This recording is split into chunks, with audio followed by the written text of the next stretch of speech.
Hey, hey, how you doing? You look like a nice, respectable bunch of people. Why don't you come over to this establishment, huh? It's called, Hitting the Mark with Harry and Mark, you know? Doesn't sound like much, but, we treat you good here, okay? Yeah? Bunch of idiots who like to talk about stuff we have no idea what we're talking about, okay? Okay? Yeah? Ain't that right, Harry? Yeah. Yeah. Yeah, I like it. I like your spunk, kid. Good job. I don't think I could do the accent the entire time. I don't even know. Like butchered New York Bostonian accent. Anyway, welcome to Hitting Mark with Harry and Mark. We're two idiots who hate to talk about things we love. Shit. Who love to talk about things that we have no idea what we're talking about. That was actually unintentional. Mm. But whatever. We hope you had a wonderful week, folks. We had a pretty straightforward, but nonetheless wonderful week. Yeah, We did. sound Yeah. about right? Yeah. Yeah. Doesn't always have to be, pushing the right button, saving the world, but you know what? That's life. It Let's really start with is. you, Bear. How was your week? My week. All right. So a little more extra happened. A little more errands. I had to pay off my car registration, so I had to do that. And I had to do the smog check on my car this week. That's pretty Now monumental. it really is huge. Um. Yeah. So I did that, and I also got new tires on the car. Look at that. Ooh, my lady has to do the same thing with her tires. Mm, One of her back tires just does not want to stay full of air. what a And she's piece of so shit. worried that the tire is going to explode in her face, so she makes me do it. And then when the tire Yeah. explodes in my face, I know, right? Yeah. Yeah. So yeah. Yeah. That So was. continue. Regale me. Yeah. So a lot of that, a lot of car stuff this week. But I'm good. I don't have to do that shit again for another year minimum, right? Mm-hmm. And then tires at least minimum 3 years. So, Nice. oh yeah, This is powerful stuff. yeah. This is the material that Harry and Mark hitting the mark needs. Right. It's better than my Um, week, I can guarantee you that. and then I finally beat the Resident Evil remake. Ooh. I'll give my my 2 cents later on in the episode. But that was cool. That was monumental. For me, you know. That's about it, man. Yeah. Other than that, just normal going to work. Hey, you found your own accomplishments. That's all that Mm-hmm. matters. Right? That's all that matters. You tell other people to go fuck themselves and your accomplishments, they matter to Mm. you and you alone. Oh yeah. Yeah. How about Tell how that about Mr. Raccoon of Mr. Raccoon City that he can go fornicate himself. Okay? That's yeah. Senior Umbrella. I don't know who names their kid Umbrella, but you know what? That Umbrella Academy with its superhero people. I don't know how they become zombies, but man, you tell them to frick off. Sounds yeah, I'm doing It that. So, how was your week? was good. It was pretty boring. I did some work on my models. Inching closer, I'm doing Tall Geese, the Enterprise at once. Uh, I'm kind of winging it with Tall Geese a Mm. bit, because it's not a master grade. Okay, for anyone who's not like familiar with Gunpla, which is the hobby model making like wing of Gundam. There are different grades. I don't know all of them, but I know that there's like a regular grade. I don't. there are different qualities of sophistication with each grade. So like a master grade or whatever is one of the higher ends, and you're going to get more pieces, finer detail on some of your models, and then there's like regular grade or whatever. I have the regular grade Talkies, and Okay. I'm in that phase where I'm trying to modify them in a way that makes them look a little nicer, but isn't really a part of the RG regular grade like avenue. As in like, oh, you're cutting the pieces out, you're putting them together, you're gluing and you're painting, or vice versa, or whatever, right? Right. So with this one, there are a couple pieces that need to fit on a specific way, and to do that, they kind of need to uh, not, or how do I phrase this? They have pieces that jut out that aren't Mm-hmm. supposed to jut out, but they're there just so the piece can stick.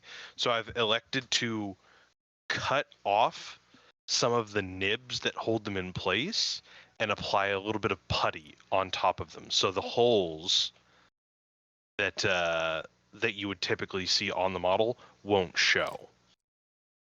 So Okay. this is my first bit of actual like customization of the model. So once that's done, then I'll move on to painting, since now I have another excuse. Mm. Yeah, and it's the same thing with the Enterprise too. I've been modding it a little bit. I've been like sanding down a couple features, and that kind of thing. The Enterprise is a little bit different because it has like window pieces or little squares inside the hull of the model that look like, oh, this is a deck, and it looks like it has a couple windows where you can see in, or where people could hypothetically see out. And I have to paint those, but I have to glue the two pieces of the hull together to paint that. So I'm like torn between, do I take the time and mask each individual piece of the window or the windows after I've painted them, put them in the hull, or paint all of it already and just scrape off the paint where the metal part or where the windows are supposed to be, and just paint those by hand. So, just stupid beginner painter shit. Yeah. And then I went and did it. I went and bought another model. Well, I pre-ordered another model. Oh. Okay. So this kills me, because if I could start up a business, it would literally be like a model manufacturer like company, because I ordered a small, first of its kind Mandalorian Razor Crest model. Oh.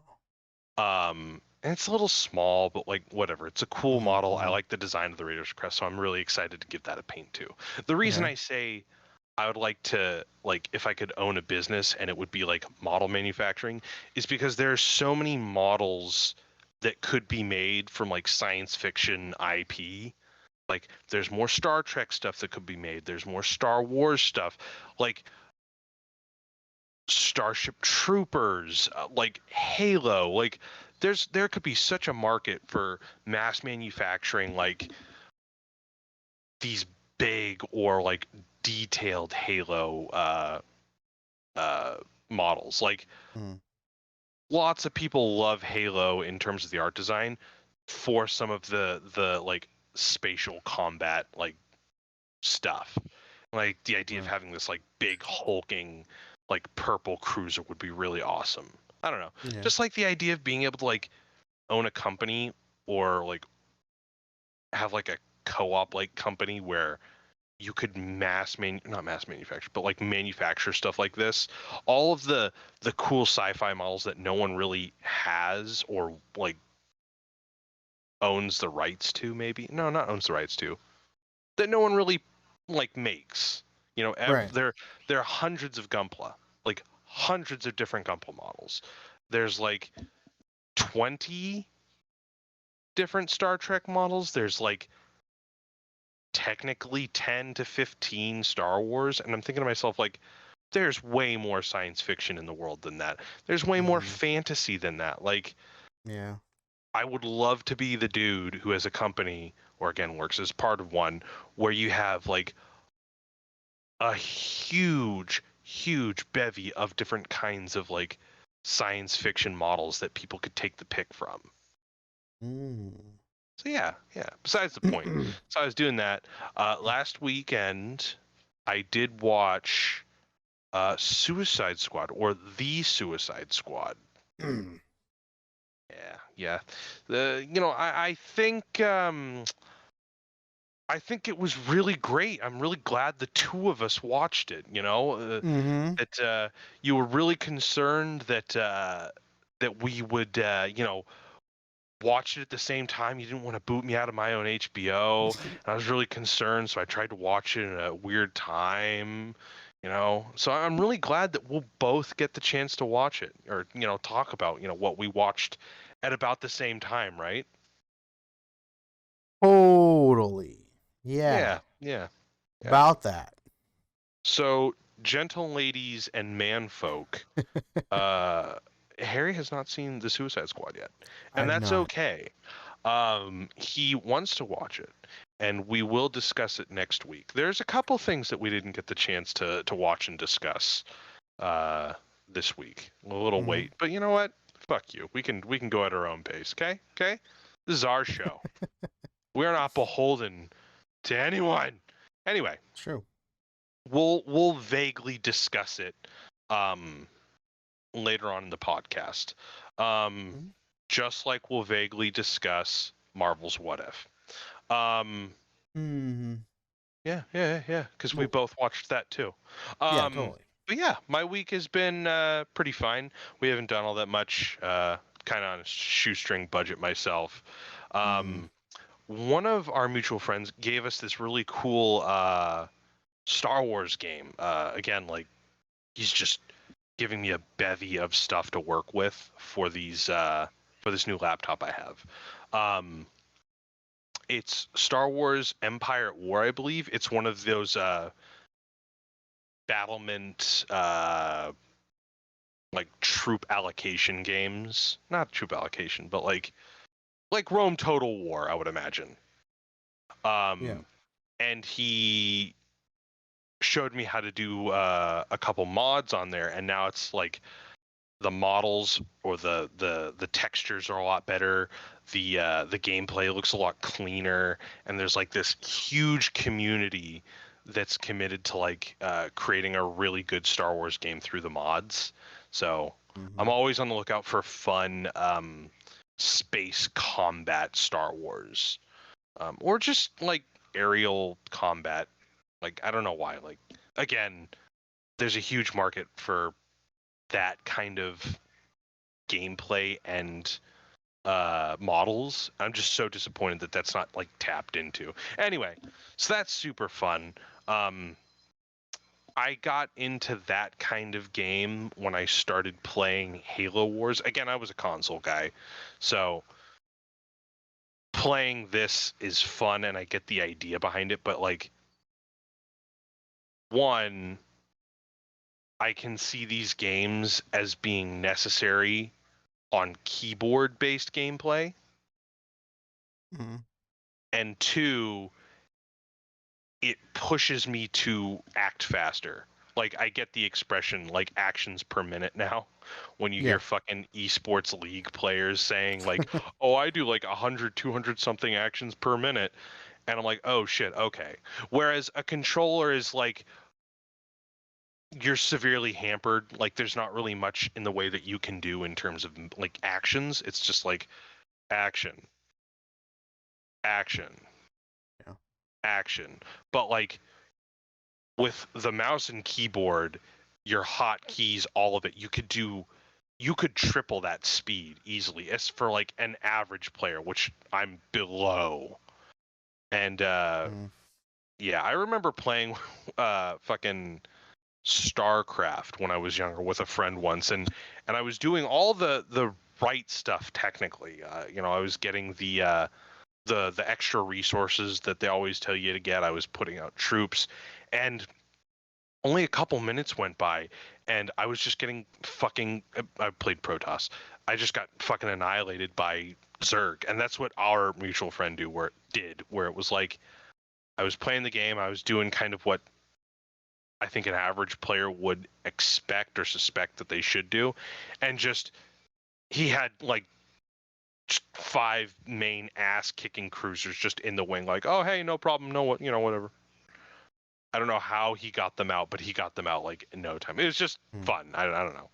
Right. But yeah, so that's another game that I've been playing, enjoying, and yeah, it has been an all right week.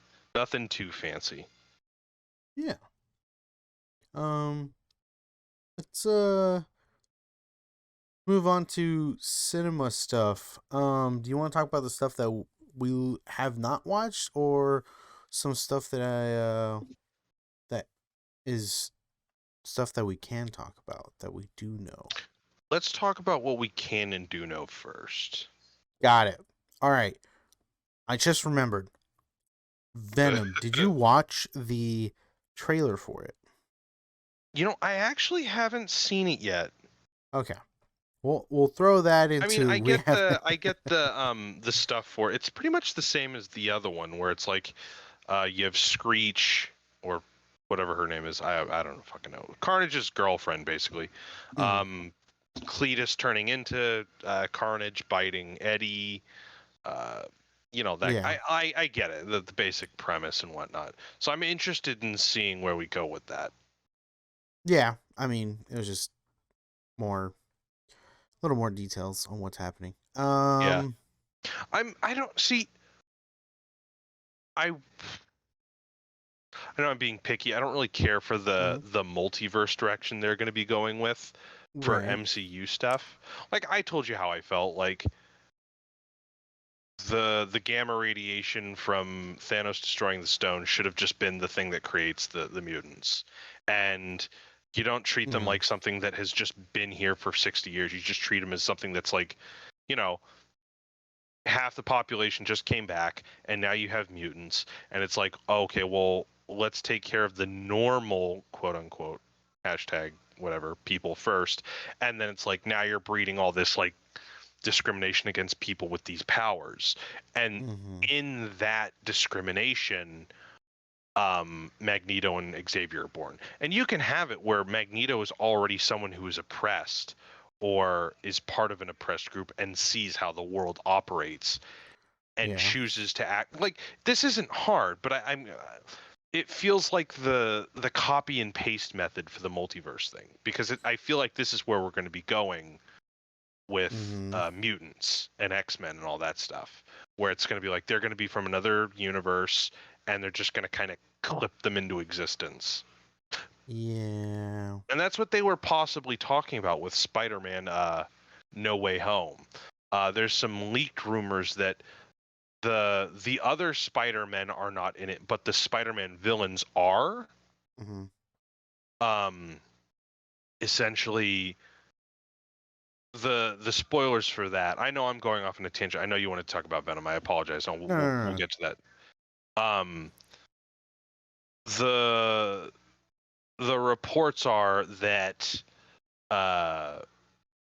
it takes place right after the end of Home, or Far From Home, and Daredevil is in it. He exonerates Peter Parker, but his like image is now been revealed to the public. So he goes to Strange to have his identity kind of erased from existence. And a spell goes haywire and it releases Doc Ock, Electro, and the Green Goblin into his universe. Strange entraps them, but a guilty feeling Peter Parker releases them, and then he has to kind of do battle.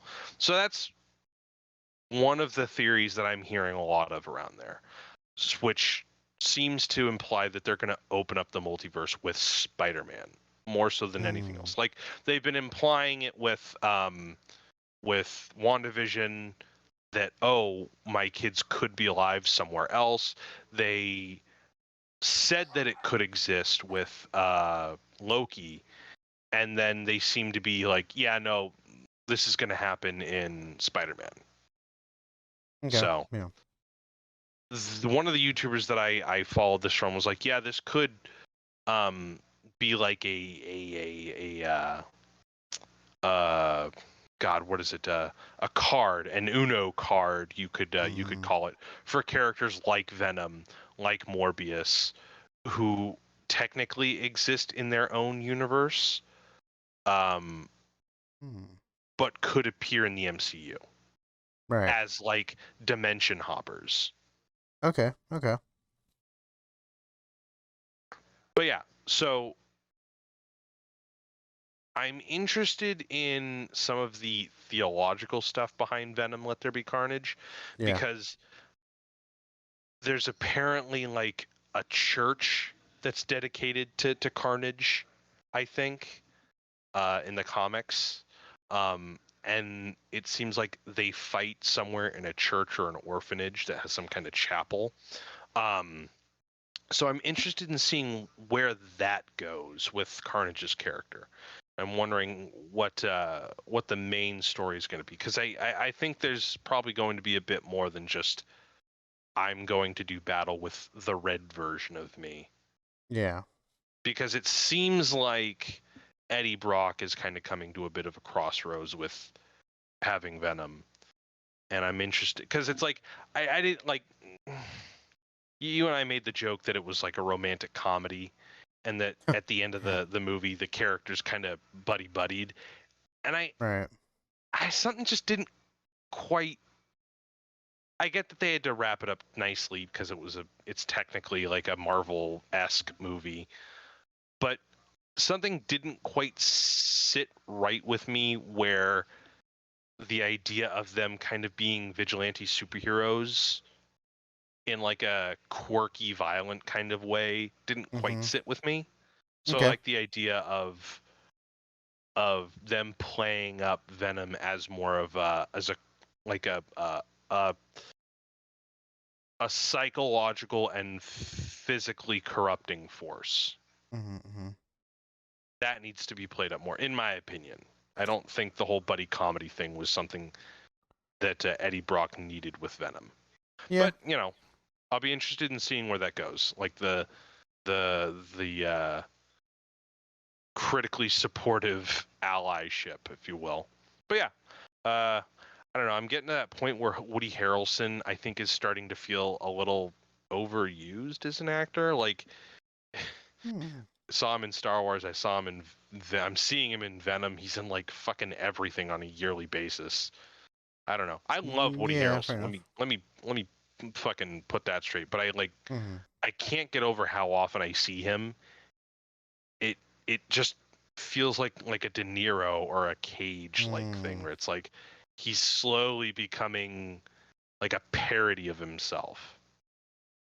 Okay. Let me get behind that. I could be wrong. He could. He always brings like 110% from whatever I see him in, like the charming vagabond, I suppose. So I really want him to really play up the psychopath in this. I really want to see him do something different. Again, I don't expect much. It's literally it's a Marvel movie, and it's a Sony Marvel movie at that. Yeah, I was gonna say. But I'm still interested in seeing where that goes, and I'm even more interested in seeing what Andy Serkis brings to the franchise of Venom, because Andy Serkis was Gollum and he was Caesar in Planet of the Apes, and I believe this is his first directorial debut. This is his directorial debut. Okay. Yeah, I'm intrigued about that a lot too. Sure, I'm sure he's gonna do fantastic. Oh yeah, and I'm so glad that the villain is a different color than Venom. Yeah. Yeah, Nando, the guy I was telling you before, he does a great bit where he talks about the disappointing art design of villains, where it's like typically the villain is a gray like mess, and there's nothing that Mhm. really distinguishes them from the hero. And Right. oh man, fucking Riot was a perfect example of that. Yeah. So, but and Carnage, I mean, everyone. Well, I guess like not everyone, but like Carnage is probably just as popular as Venom. Oh yeah. When it comes to them, like I don't know. It's just yeah, it's Carnage. So I'm Oh yeah. excited. The Um, fucking psychopath. yeah. Yeah. Who don't Uh, like that? but that was it. I just more to see and how basically Woody Harrelson becomes Carnage or Oh gets yeah. infected by Carnage. So I thought that was I think interesting. there's that what's that shot in the trailer where he bites him, right? Yeah. And that's how it happens, that little blood transfer. So I think he doesn't realize when he's being Mm-hmm. like put to death that he has part of venom in him. Yeah. Exactly. So when that happens, when he turns on his execution day, that's a surprise. Yep. So I'm interested in seeing where that goes. Yeah. Me too. Um. I don't know. Like obviously it's all speculation, and I'd rather just watch it. But I'm Well, then let's intrigued. fucking watch it, dude. Yeah. Jesus. Yeah. I wish it was that easy. You know, it really is, because like, with Suicide Squad, all you had to do was press two buttons. You son of a bitch. Yeah. You're right. Um. Let's see. List. Okay. Um. So on my notes, there's this thing that says Listerine monologue. Yeah, you Um. you you got me with that one. I'm Yeah. interested in hearing your pitch. Okay. So this is actually a video from Max Landis. I put it on his YouTube channel, Oh. and it's an interesting concept when it comes to making not just videos but I guess movies in general. So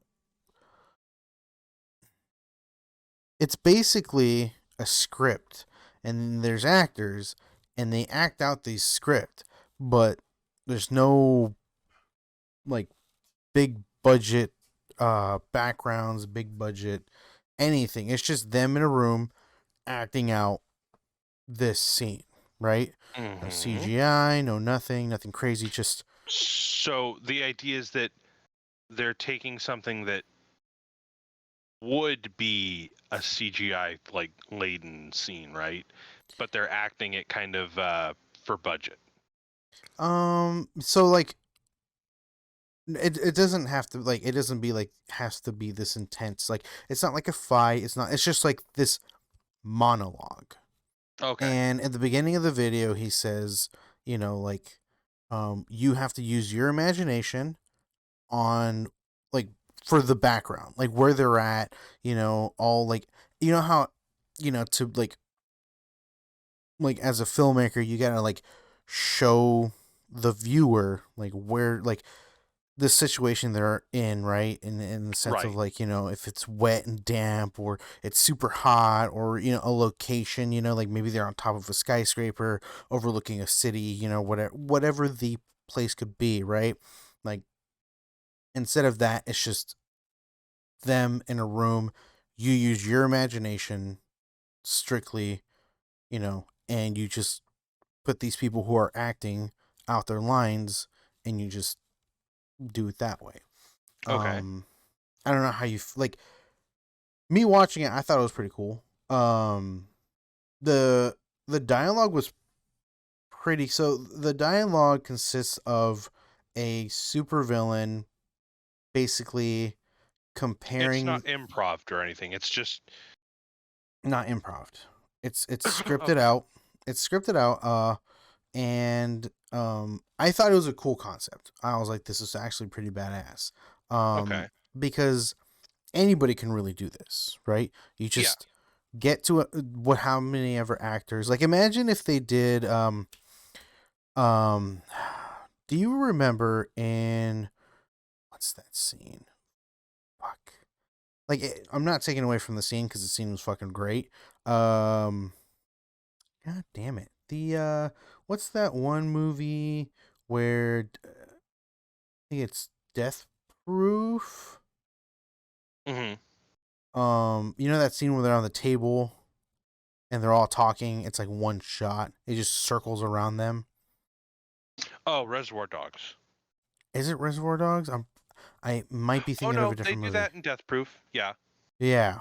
So I was just thinking that, or even Reservoir Dogs, or whatever, right? Like a scene like that, and then just like instead of like I don't know, like being in an establishment or having like the background people or anything, it's just imagine them being in a restaurant. You hear people, walking around. You hear the cashier or the cash register going off. You hear the waitress talking to people or the waiter, whatever.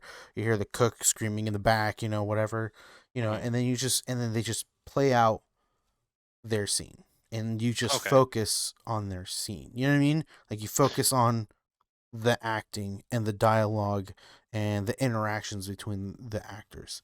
It Um, sounds a lot like theater, to be honest. yeah, The limited budget, your focus is more on the conveyance of language than how it is presented. Yeah, and I guess I don't know if that's a I don't know if that's a big thing on YouTube or anything, but I thought it was pretty cool because I've seen some things like on stage where you're right, like it's just a theater, and I thought it was pretty cool. Hmm. But I've never actually seen it for myself. Maybe there is a fucking thing over on YouTube, right? But it's my first time seeing it like utilized in YouTube form, you know. Okay, so you're talking about on like a video. Okay, not like. Yeah, and it's not like one shot, right? It's just it's like it's edited right, multiple angles from the actors of what they're doing and everything. It's just I don't know. I thought it was an interesting just cinematic thing that I personally haven't seen before. Hmm. That I can see people utilizing in the future, like portraying a scene. Like so, I'm gonna talk about the scene. So the scene is basically this super villain just I guess blew up something and the superhero kind of like defeated them. Uh-huh. But and now they're like like in the middle of nowhere in a desert or something, and they go off and talk about. It's called the Listerine monologue because they're the villain. The reason why they're bad is because they're like experimenting on people because they figured out how to make superhumans. Like basically, people with superpowers. Okay. And but obviously their experiments don't always go correctly. Hmm. so uh They so go awry. exactly. And they go off on this huge tangent about how, like Listerine was originally meant to, you know, like to clean floors, but then they changed, Oh their wow. marketing, like and they changed their marketing to being mouthwashes. And people have died from Listerine, but you know, no one really cares about that because now it's a mouthwash, right? So it's like, but like for basically they're comparing themselves to that, where like just because some people died off of experiments, they're getting all mad, but there's this other thing, Listerine, like there's all these. It's obviously the video does it justice. I don't, No, you're but doing yeah, fine. um, but like I don't know, like I just got really into the dialogue and what's happening, and it was like because sometimes I think for me like the background gets too distractive, It gets in the way. it gets in the way, and I can see myself sometimes like straying away, like even if it's not on purpose, I stray away. I look at the background, I look at what's Hmm. happening, like I was saying, right? Like the scene with Reservoir Dogs, right? I sometimes get distracted by the people sitting in the background or or something, right? the noises, the clicking and the clacking, whatever it may be. I Hmm. kind of just, it's not obviously on purpose. The director, you know, specifically wants to put their attention on a certain thing, but Yeah. me being the way I am, I sometimes distract myself, not on purpose, but I just distract myself being the Yeah. way I am. So like when it comes to this, it's just actors. Of No course. no no background, no nothing, just them If dialogue. if I may, Go for it. I know you're not like a big political junkie, and this isn't saying go watch politics, but um, West Wing, you might have heard of, is a show from the late 90s Mhm. to the mid Mhm. 2000s. Yeah. They just had a reunion episode or like an anniversary episode for COVID. Okay. Um, and they performed it with dynamic cameras, but it was Oh. all performed on stage. So only Hmm. the principal cast of the original show was on screen or was on, well, on screen and stage. Right, So right. you had Martin Sheen, you had Richard Schiff, you had I almost called him by his actual name or his character name. Mm. Besides the point, you had these characters who reenacted an old episode, Okay. but just 20 years later, and they did it on stage. They did it with the same kind of camera work that they did in the show. This wasn't like you're looking at it from a nosebleeds point of view. Mhm. Um, but all of the noise is gone. All of the dialogue is still the same, but you get the chance to focus on them. If that makes any like fair comparison to what No, I yeah, think yeah, yeah. you're talking about. Okay. I think it does. Try it's Yeah. actually on HBO if you wanted to take a watch at it. You don't have to be like ingrained in politics to Mhm. watch West Wing. It's just, it's one of those like political wet dream kind of shows where everyone's Yeah. like the perfect version of themselves. But give that a watch. I think you might enjoy that. Hmm. But I get what you're saying where it's like sometimes the medium of film is less concerned with what people are doing in the moment Yeah. and more concerned with like how they convey what's being done. Like sometimes, not all the time, that most of the time when I see character development, I can see it. I can see it and I can hear it. But a lot of the time you have films, mostly, the blockbuster stuff, where you're either acting opposite something that's not there, or you're in the foreground of something that you have to pretend isn't there, or it's this big beautiful spectacle. And don't get me wrong, spectacle is beautiful. Like summer blockbusters are usually nothing but spectacle, but sometimes something intimate, straightforward in terms of like the characters, I think is very worthwhile too. Yeah. I'll look this up because this does actually sound really interesting. Mm. I like the concept of, maybe it's not the exact same thing as theater, but kind of Yeah. reimagining how theater could exist in the medium of television or like something like YouTube. I Yeah. do enjoy seeing how that could be seen. Yeah. And like I think I like the way you worded it is better than what I was trying to go because I wasn't putting words together. Um, but you're saying theater in the concept of video and YouTube. That Yeah. that describes it way better. Because to be completely fair, like theater is nothing but the conveyance of like is purely like emotion through body language, through verbal contact, and like Mhm. there's very little non-diegetic stimuli. Like what I mean is in movie you hear music. Is the music literally playing in the world that you're watching? Not always. Right. Sometimes there'll be a scene. It'll be like a fight scene or a talking scene where like, oh, fucking Frank Sinatra's actually playing in the background and it's Right. adding like something. But theater typically is nothing but the actual. Well, I worded myself into a quarter. Theater is typically like the actual stimuli from the people acting. Yeah. It's Makes nothing sense. but that.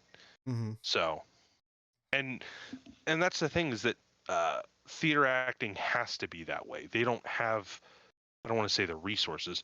They don't have the environment to do that, to do anything else. On screen, like we've seen it. I know that we probably would dog on the concept of it, but like worlds, hundreds of thousands of worlds have been created Mm. because of the technology that television offers, or Yeah. the silver screen offers, the golden screen or whatever. Mm. So I know that you and I have watched stuff and we're like, that's kind of whatever. But you Yeah. can't deny the versatility that that that the screen offers over the stage.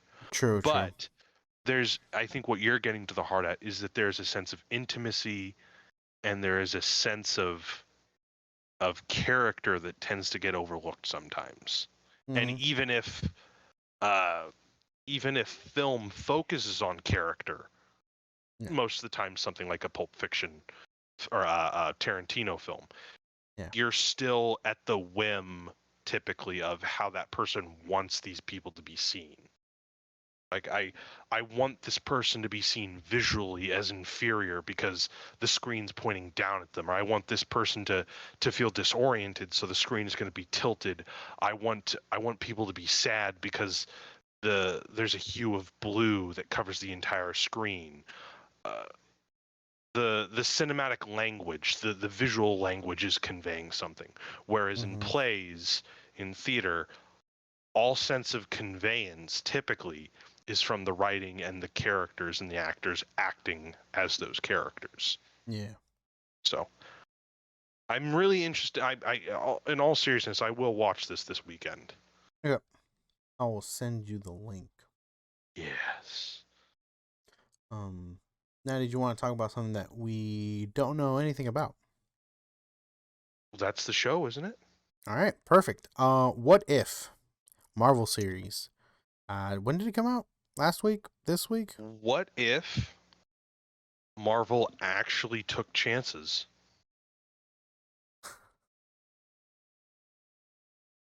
Yeah. Yeah. Balls in your court now, Disney. Um. But yeah. What if? So We. the first episode came out today. I believe Okay. it was Today. the Captain Carter episode. Well, Okay. I Okay. actually don't know how they're unveiling these episodes, so I could very well be wrong.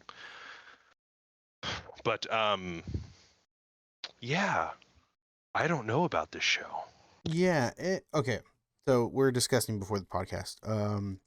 Or before we started, how I think we're trashing this series when it was Yeah, announced because we're just like, what are they talking seems about? kind of stupid.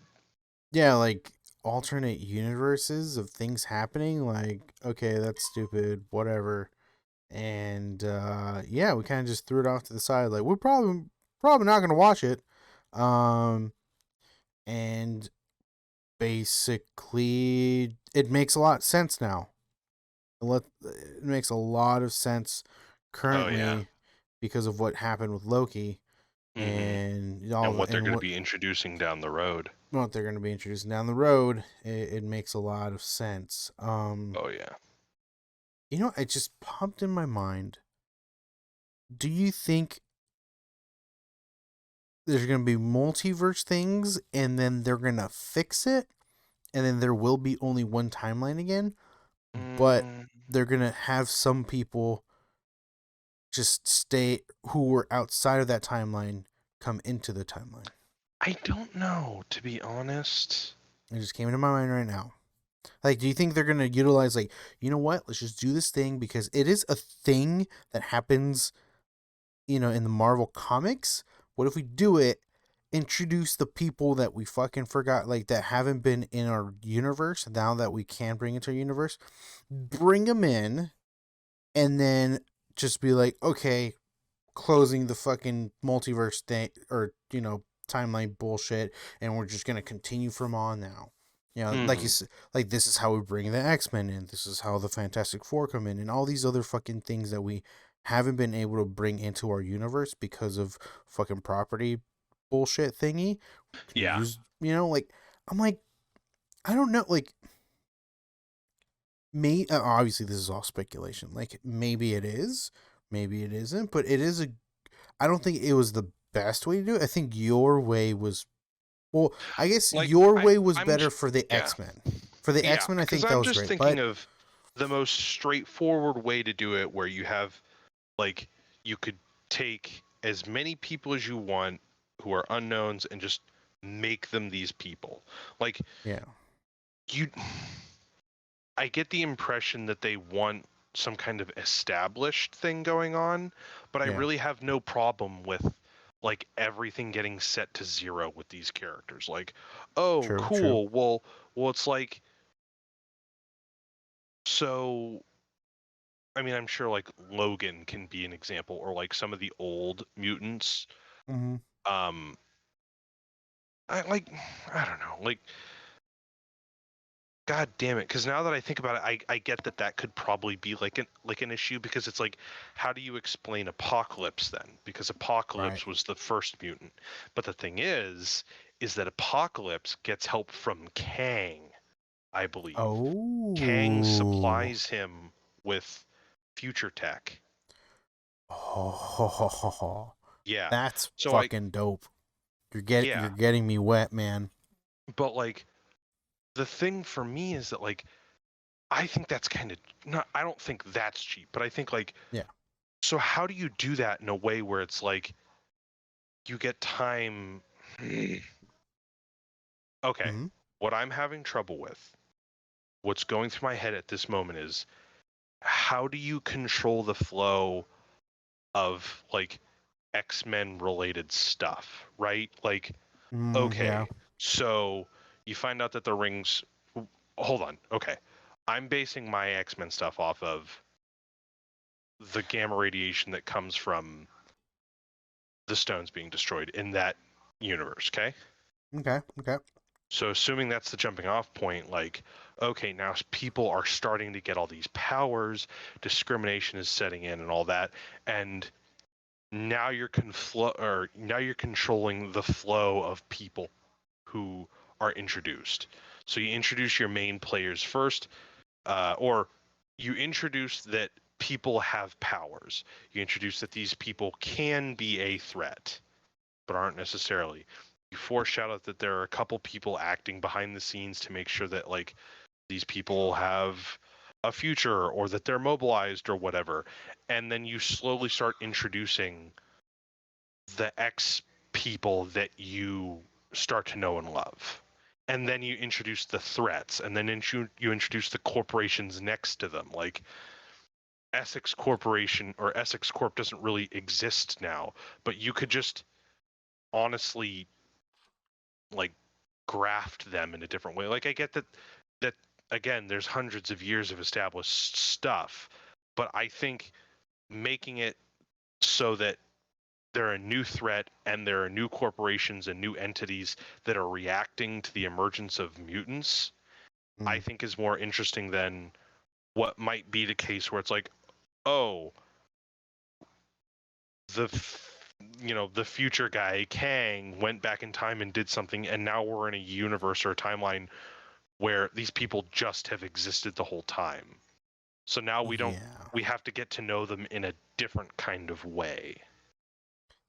Where it's Yeah. like cuz now you get the Magneto that you've probably always had where it's like, "Oh, so he's I think I believe he's a Polish Jew. I'm not sure. Lensher doesn't matter. Where he's like the guy that we all know and love. Right. But I was of the impression that like you could make like a Latin American Magneto, or you could make a like a Afro Caribbean character, or you can even make a Mm-hmm. fucking Palestinian Magneto. Like Yeah. the idea behind Magneto is that he has seen the worst that human beings are capable of, and the fact that there is an emergent group of people who display a threat to other people, and that their rights are slowly being taken away. He allies with these people, and he becomes a supremacist. Mhm. Where he is. That's basically. I mean, they rose him up a little bit because he's a Holocaust survivor, but he's essentially a supremacist for mutants. Yeah. You can still have all that, and he doesn't necessarily have to be a Holocaust survivor. I think the point, him being a Holocaust survivor, I think is important. It's very powerful. But as long as you get the concept of he has been brutalized by human beings before and understands their brutality and becomes a mutant and fights to make sure, or fights on the mutant side because of that human experience, then I think that's fine. I don't care how you do him. Right. That's all that they have to do. It's like, again, that's why I don't have a problem with Taskmaster. Like, sure, I have my like personal gripes, but as a whole, the person copies people's abilities, and they got that. Yeah. So like, I don't care. Like, I get like I'm being kind of like a black and white kind of figure about this. Like, oh, it doesn't matter, but I really don't give a shit.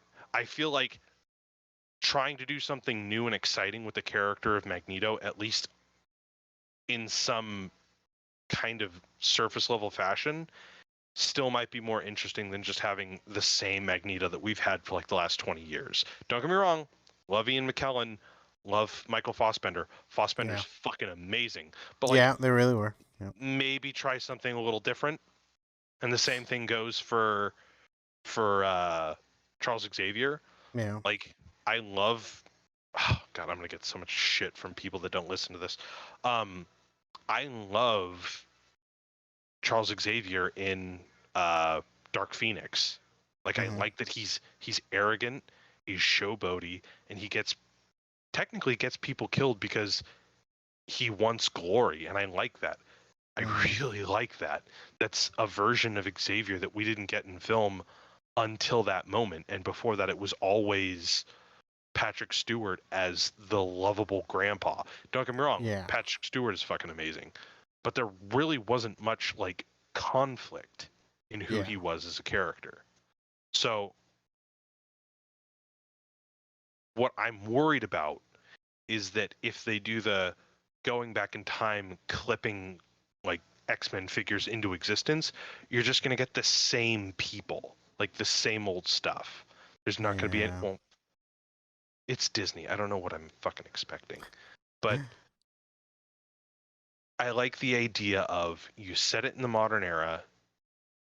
They already want to vaguely like try to talk about race in the most like lukewarm way possible. So Mhm. why not like try addressing how mutants could exist in like the socio-political way that they do now instead of just copy and pasting them from another dimension? Right. Because I don't know. I feel it kind of weird that they made the joke about the multiverse in Spider-Man Far From Home, where it's like, oh, I'm Mysterio. I'm from like Earth 616, or this is Earth 616, and I'm from Earth whatever. And in the comics, that's the one of the main multiverse worlds. But now they're actually doing the multiverse. Like, I don't have a problem. It just seems odd, I suppose. I don't know. Mhm. Still haven't I'm seen just that Spider-Man yet. You haven't? Oh man, okay. I I was gotta show it to you actually, one of these days. I actually was gonna do the free trial of Stars just to watch that movie. It's not on Disney Plus? It negative. Disney still doesn't have full rights, so Stars does. Damn. Yeah, That's I awful. know. It sucks because you know how the first Spider-Man. So Livy hasn't seen the first Spider-Man. Um, so it's right after Civil War, I believe, or Hmm. Thor Ragnarok, one of those two. And I thought it was there, and we just never saw it. And I was like, wait, where's that Spider-Man movie? And I was like, oh shit, they don't have any of the Spider-Mans. Oh, that So sucks. it is what it is, though. I mean, the first one, it's just like Iron Man shows up a couple times, and then Hmm. like plot wise, it isn't really big. It's a, Yeah. like it's obviously more information of Spider Man, but like that's it. Hmm. And you know what? So I was gonna say, I know I hella fucking interrupted you. Do you remember what you were talking about? Yeah. Okay, keep going. Well, I went off on quite a tangent of something that you wanted to talk about, so I mean, it's really no big deal. Oh no, keep going, keep going. I'm just. Oh, I'm worried. I'm not really worried. I'm just. I would like it not to be the case where they just kind of lazily copy and paste something, Yeah. but my idea probably has a lot of holes in it in and of itself too. Like, you know, Apocalypse is a really great villain, and there's some really cool stuff that they could do with him, but it's like my well, fuck it. No, you could be like, no, he existed at one point before, and he's this Mm-hmm. corpse, but for some reason now, like the gamma radiation revived him, and he's Apocalypse. There you fucking go. So no, Okay. no, it's fucking perfect. No, no, no. Here we go. So Ensabanur was a pharaoh who ruled Egypt with high technology. He ruled Uh-huh. because Kang left that technology in Egypt, and it took a massive fucking uh like uprising to bring him down, right? Right. And then he was entombed and forgotten about. There you go. He was just a dude with technology, and then the fucking gamma radiation revived him somehow, and he just uses the technology that he has in his tomb. That's it. That's all you fucking need. Like, Yeah. it's not as fun as like, oh, he was the first mutant, but like, other than working around the idea of like, oh, well, technically mutants have always existed, and I'm Right. fine with that too. Like, again, like I think it's kind of weird that now that we get like the rights to it, now the mutants existed, but they always existed. Huh? Right. I just find that it's a conundrum that I think they're going to like cheaply get their way out of. Yeah, I can see that. Like I don't. It's so strange. Because I'm getting into. I want to talk about Suicide Squad, and I want to talk about how comfortable it is with things just happening and existing. Mm-hmm. But here I am saying that the Marvel Cinematic Universe kind of has to explain itself. So Like, oh, we have to explain our way out of why mutants haven't existed yet. We have to explain our way out of like everything. And I think the explaining, now that I'm talking about it, mm-hmm. kind of hurts comic book movies as a whole. Not just Right. MCU. MCU has contributed to the Yeah. majority of this stuff, but comic book movies as a whole. And I think what absolutely works with Suicide Squad is characters have crazy fucking outfits, they're doing crazy fucking things, and they run into crazy fucking people, and there's not like a well, this explains how this works, or this explains what's going on here, and it's like it just is. I don't think comic books do well when they're explained to death. Well, nothing does well when it's explained to death, but Right. the act of explaining something to the point where it's made to make sense, I think hurts the movie or hurts Yeah. the thing that they're trying to do. And I think uh where Suicide Squad succeeds in a way that I think Marvel kind of gets a little like over is it just this universe has this people, they dress like this, they do this, we need to go on this because of this reason. It's like, Mm-hmm. okay, I'm on this romp, you've crafted an enjoyable world, I don't need to ask any questions, I'm good. Yeah. And that's it. Yeah. So, oh, go ahead. Well, I was gonna agree. Like, getting mutants into the world is gonna be very difficult. Right. Explaining Mhm. that is gonna be difficult, but at the same time, I think they did a great job of introducing the Hulk without an origin story and Mhm. Spider-Man without an origin story. You know, they just threw them in because they just know, like, you already know who the hell the Hulk is. You already know who the hell Spider-Man is. We don't need to make an origin story. We don't need them to have a movie before we put them into, or yeah, we don't need them to have their own movie before we can throw them into movies like Avengers and Civil War, right? It's Hmm. just like, here's Spider-Man. You know what I mean? Here's the Hulk. You know who they are. We don't need any extra movies. Obviously, post movies, sure, I understand because Sony owns Spider-Man and Venom. They can't really, like, they have to do this weird fucking juggle, thing about like having Iron Man in it and then all this other shit. Um, so like, and I think it's just mainly that because Hmm. Marvel doesn't own the properties of Spider-Man. They didn't own the properties of X-Men and the Fantastic Four.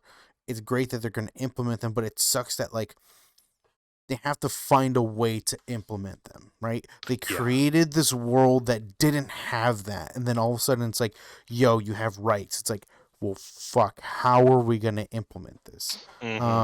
I think the way you're explaining it is because you had kind of throughout a couple of situations that could work, and I think Hmm. they're both great. Um, Because um, I'm just thinking of like, okay, what is the least convoluted way of introducing these people in the most maximum conflict inducing way possible? mm-hmm, Okay? The gamma radiation creates these people. There's an influx of these people during the 5 year mark, yeah, and after these people are brought back after the blip, that causes like civil unrest and social unrest, and that's fucking it. And from there on, you can build like, oh well, how do we deal with this people? And credit scene. Oh, who's this guy in the wheelchair? I don't know. He's some professor of some kind. He hands him his card and he's like, I run a school. And then that's it. And then you go another couple fucking movies, and then you go to like some end credit scene where it's like you're seeing this kid who's being recruited by this guy called Eric Lencher, and he's like, oh, they'll never understand you and they'll never try to understand you, and it's best that you're always going to be whatever. You get the yeah, idea, where it's like you keep doing the shit that they've been doing, but for since it's like what they've been doing for Avengers, you yeah, just do that shit for the X-Men.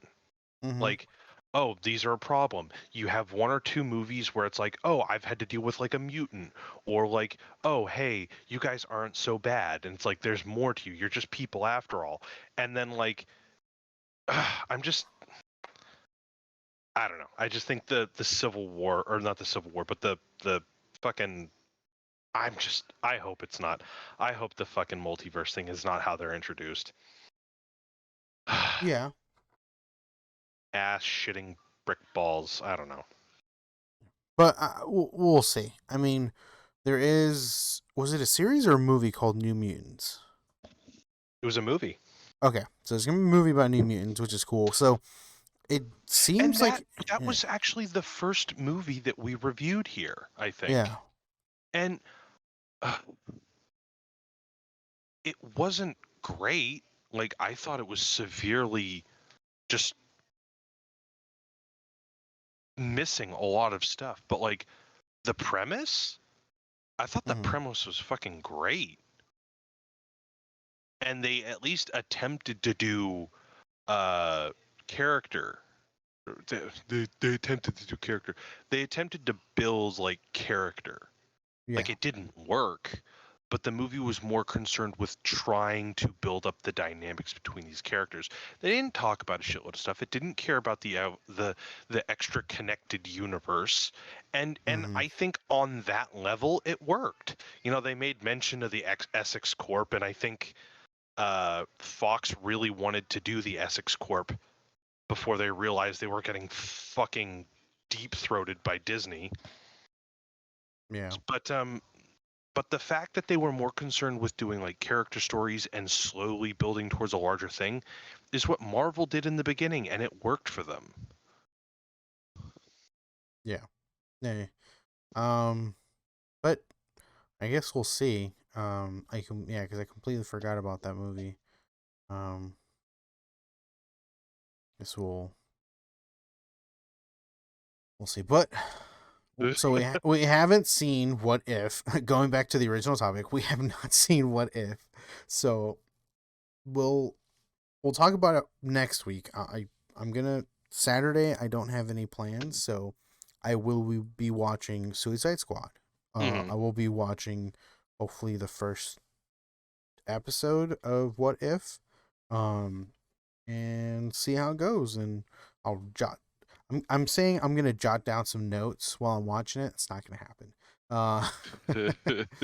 Um, but I think like my final say of like X-Men is like, again, origin story doesn't really need to be done, right? Like I think the way you explain it, where end credit scene or towards the end of the movie you just see Professor Xavier just handing out a card to someone. That Yeah. fucking is brilliant. I think that's great. The other one, the situation where Magneto, recruiting someone, fucking brilliant. Yeah. And what was coming to mind when you're saying that is that character that is uh basically recruiting the Dark Avengers, is that what they're called? Uh, the Thunderbolts. The Thunderbolts. Okay. Yeah. So like, Yeah, I know who you're talking about. What's her name? yeah. Yeah. So like, um that was kind of what was like basically what you were talking about, right? Like it's just Hmm. someone, just end of credit scene, basically, not really like is always there, but kind of like, hey, blah blah blah, this and that, like, and you kind of see what's to come, like if you know what's happening, you know what's happening. If you don't, you're kind of like, ooh, what's happening, right? Um, so I think they can definitely do that with the X-Men, and Hmm. um, um, it is gonna. My thing is, do they wait longer to introduce the X-Men down the road, like not in the I next few years, like just I like, don't hey, think they're patient enough, to be honest. yeah, I I think mean, you're right. I think you're right, because but I don't. There, it took them 4 years. Technically, it took them 3 years to essentially uh, get to Avengers. Um, I think you would have to have something like First Class, where someone like Magneto and Professor X are introduced together and they mhm, have a falling out. Because I think I don't care for the 60s kind of vibe it gives off, but I think First Class is a great fucking movie. It's a great movie about how mhm, these two people become friends, they work towards a common goal, and then you realize that, like, ideologically speaking, they're irreconcilable at the moment, mhm, mhm, and they have this falling out. And I think that's great. Like, I think, again, some of the plot beats I think maybe don't or some of the bits don't quite work necessarily for me, yeah, but I think First Class is a fucking powerful movie about how these two friends just can't stay friends because of the things that they believe in. yeah, Um, and I would hate for them to copy that in the Marvel movies. I would not mind if they were villains the entire time, or change it up by them being like respectable rivals. But I still think that the two of them need to have a movie where they're kind of front and center. Maybe not exactly front and center, but they have the bulk of uh, of the story committed to them. I yeah, just think that's a bit of a pitfall because, again, 10 years prior, we had like what will probably be an even better version of whatever comes out now. yeah, And it'll take a couple of years for them to do this, in my opinion. Not mhm, that they would do it the way that I was talking about, but the idea of not introducing someone like Wolverine immediately, or not establishing all of the X-Men that you immediately know and love, like, Jean Grey, Cyclops, Beast. Well, mhm, Beast was one of the original, and so was doesn't fucking matter. But like, you would essentially have to make an X-Men. Well, you would have. Hold on, sorry, collecting my words. You would have to just restart the Avengers Phase 1 arc. That would be it. yeah. You would literally have to do that to the X-Men. I think in a slightly Yeah. different way. But if you want to kind of cash out, do something that will safely get you to like a solid X-Men movie, just do that. I mean, I don't think that's the way to go necessarily, but I think it'll get you there. Yeah. Yeah. Well, we'll see. That's. I think that needs to be my catchphrase. We'll We'll see. see. We'll see. Because I say Sure. that. We'll see. Sure. um, oh, shit. There's something else we're gonna talk about. Oh, Suicide Squad. It was good. I liked it. I think you should see it. Jokes aside. Yeah, no, I will. So I If think we discussed it. mhm. James Gunn. James Gunn. Yeah. Yeah. Guardians of the Galaxy. Um, is that all he did, or did he do the Thor? Oh no, he didn't do He Thor did a Ragnarok. couple of Tromaville stuff starting. Tromaville. Yeah. What is Or Tromaville? trauma films. I'm sorry, not Tromaville. Trauma films. Oh, what Yeah. are those? Oh, like what was it? The fucking Jesus. They're like fucking what the fuck am I saying? Intentionally cheap, like campy movies. What's the Okay. what the fuck am I saying? He's the radioactive guy. Oh. It's Oh from my those God. guys Toxic who did. Avenger. No. Yes, thank Yes. you. Okay. You're a big guy. Let's see if you have any guts. Yeah. Toxic. Dude, I Yeah. haven't seen. So he's done those. He didn't do Toxic Avenger, but Oh. he did movies for the film like producing fuckheads that did that. So Okay. he got Okay. his Okay. break doing that. He did that movie Slither, which I thought was fucking great. Slither. Okay. Um, and then he's done Guardians of the Galaxy 1 and 2. Mm-hmm. And he was briefly canceled, and now he's done this, and he's going to go back and do Guardians of the Galaxy 3, and then Yeah. who the fuck knows what else. I mean, Guardians of the Galaxy are probably the two of the best Marvel movies that people can name. Oh, yeah. Just out of just everything in there. So like I kind of, and it's so at the end of Endgame, Thor is riding around with him. So it's like The Asgardians now, of the Galaxy. yeah. So that's pretty cool. I'm Mm-hmm. excited for that. But going back to Suicide Squad, it's basically Guardians of the Galaxy, but DC version, which is cool, and I'm excited, and that's why I really wanted to watch it. Mm-hmm. But I got busy and then completely forgot about it. Hey, it's okay. So we've been talking, and I'm going to have to eat my hat here, I think, on two separate occasions. Sounds delicious.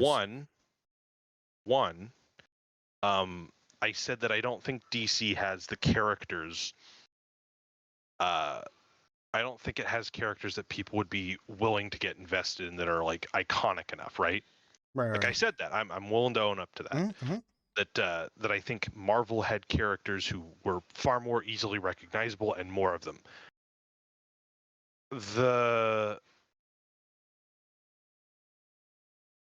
The idea of that, I think it's blown out of the fucking water with this movie. Mm-hmm. I've heard of next to none of these characters. Well, hold on. I've barely heard of any of these characters up until this point, and all of them are fucking endearing up the wazoo by the end of the movie. Mm-hmm. So, Rick Flag we've seen before. Harley Quinn is the most established character. Right. So I'll give Margot Robbie credit where credit is due for just nailing the performance for like a third fucking time. Yes. Idris Elba as Bloodsport, never fucking heard of him before. Absolutely amazing. Okay.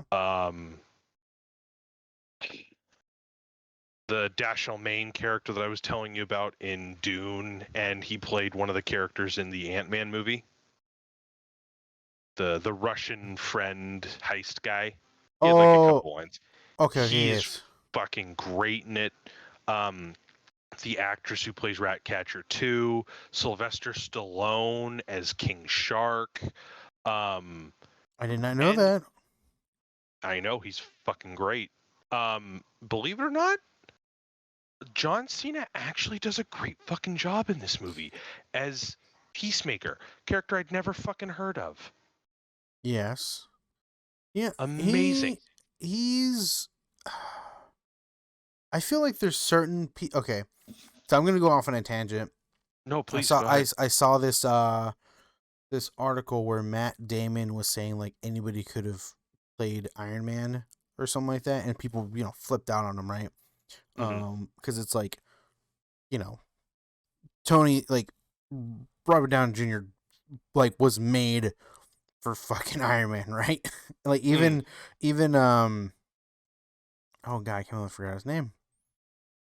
I was gonna say R.L. Stein, but that's Goosebumps. Yeah, Um, R.L. Stein, he would have written a great Tony Stark. Creator of Marvel. God, Stan Lee. Stanley, thank you. Yeah, Stanley R.L. even Stein created Marvel. yeah, exactly. We dude, you and I need to go on a tangent about Goosebumps at some point.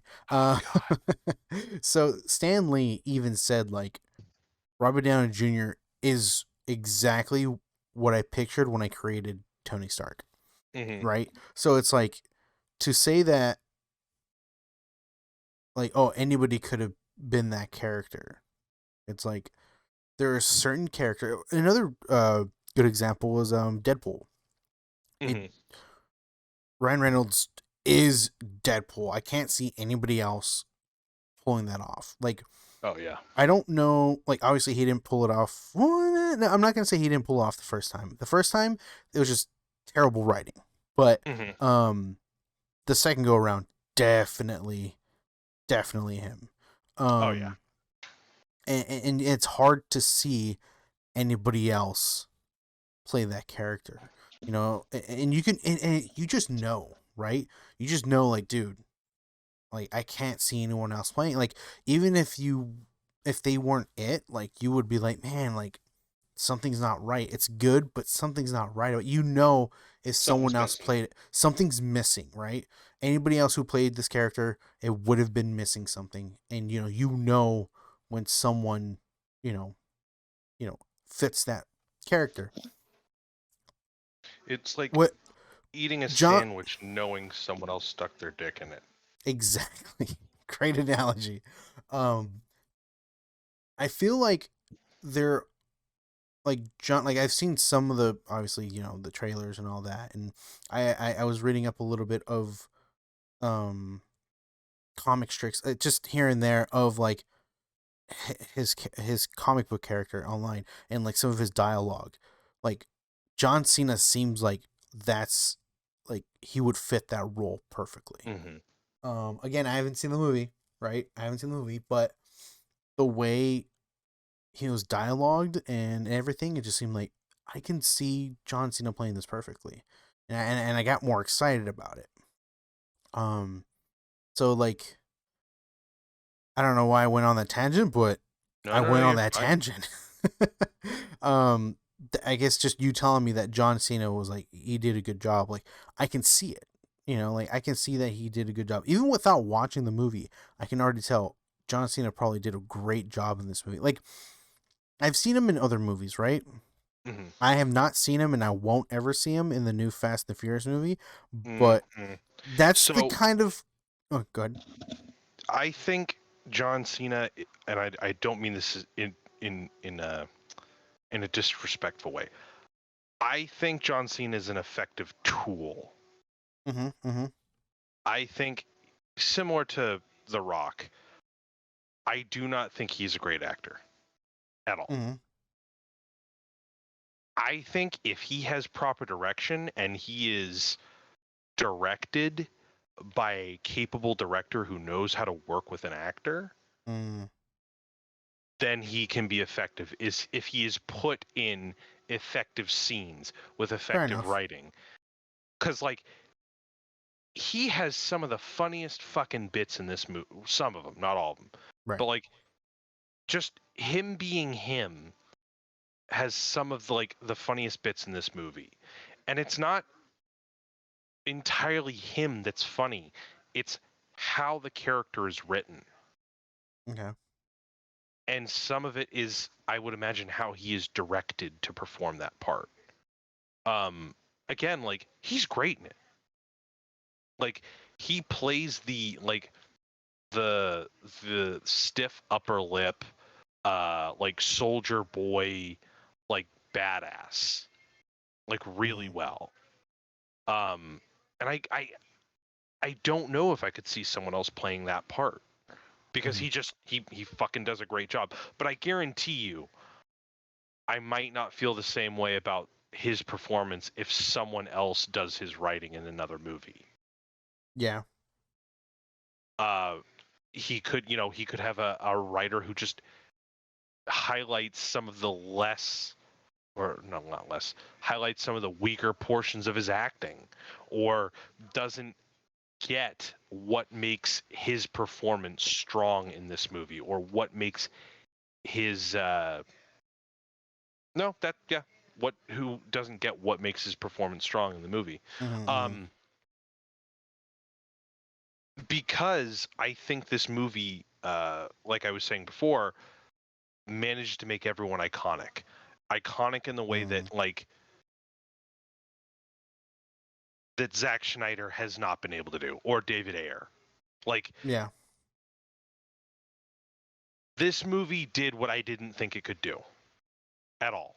um this is, I think, not the antithesis of everything that Marvel is, but like, Disney is in this spot where it is going to make millions, tens of millions, $100 million, no matter what, on these movies, right? On these Marvel movies. So there's no point in doing anything different, right? Right. So they have firm control over the writing process. They have firm control over how these movies get made.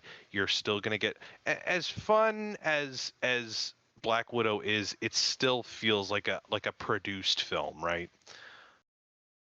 Right. WB is in this weird position where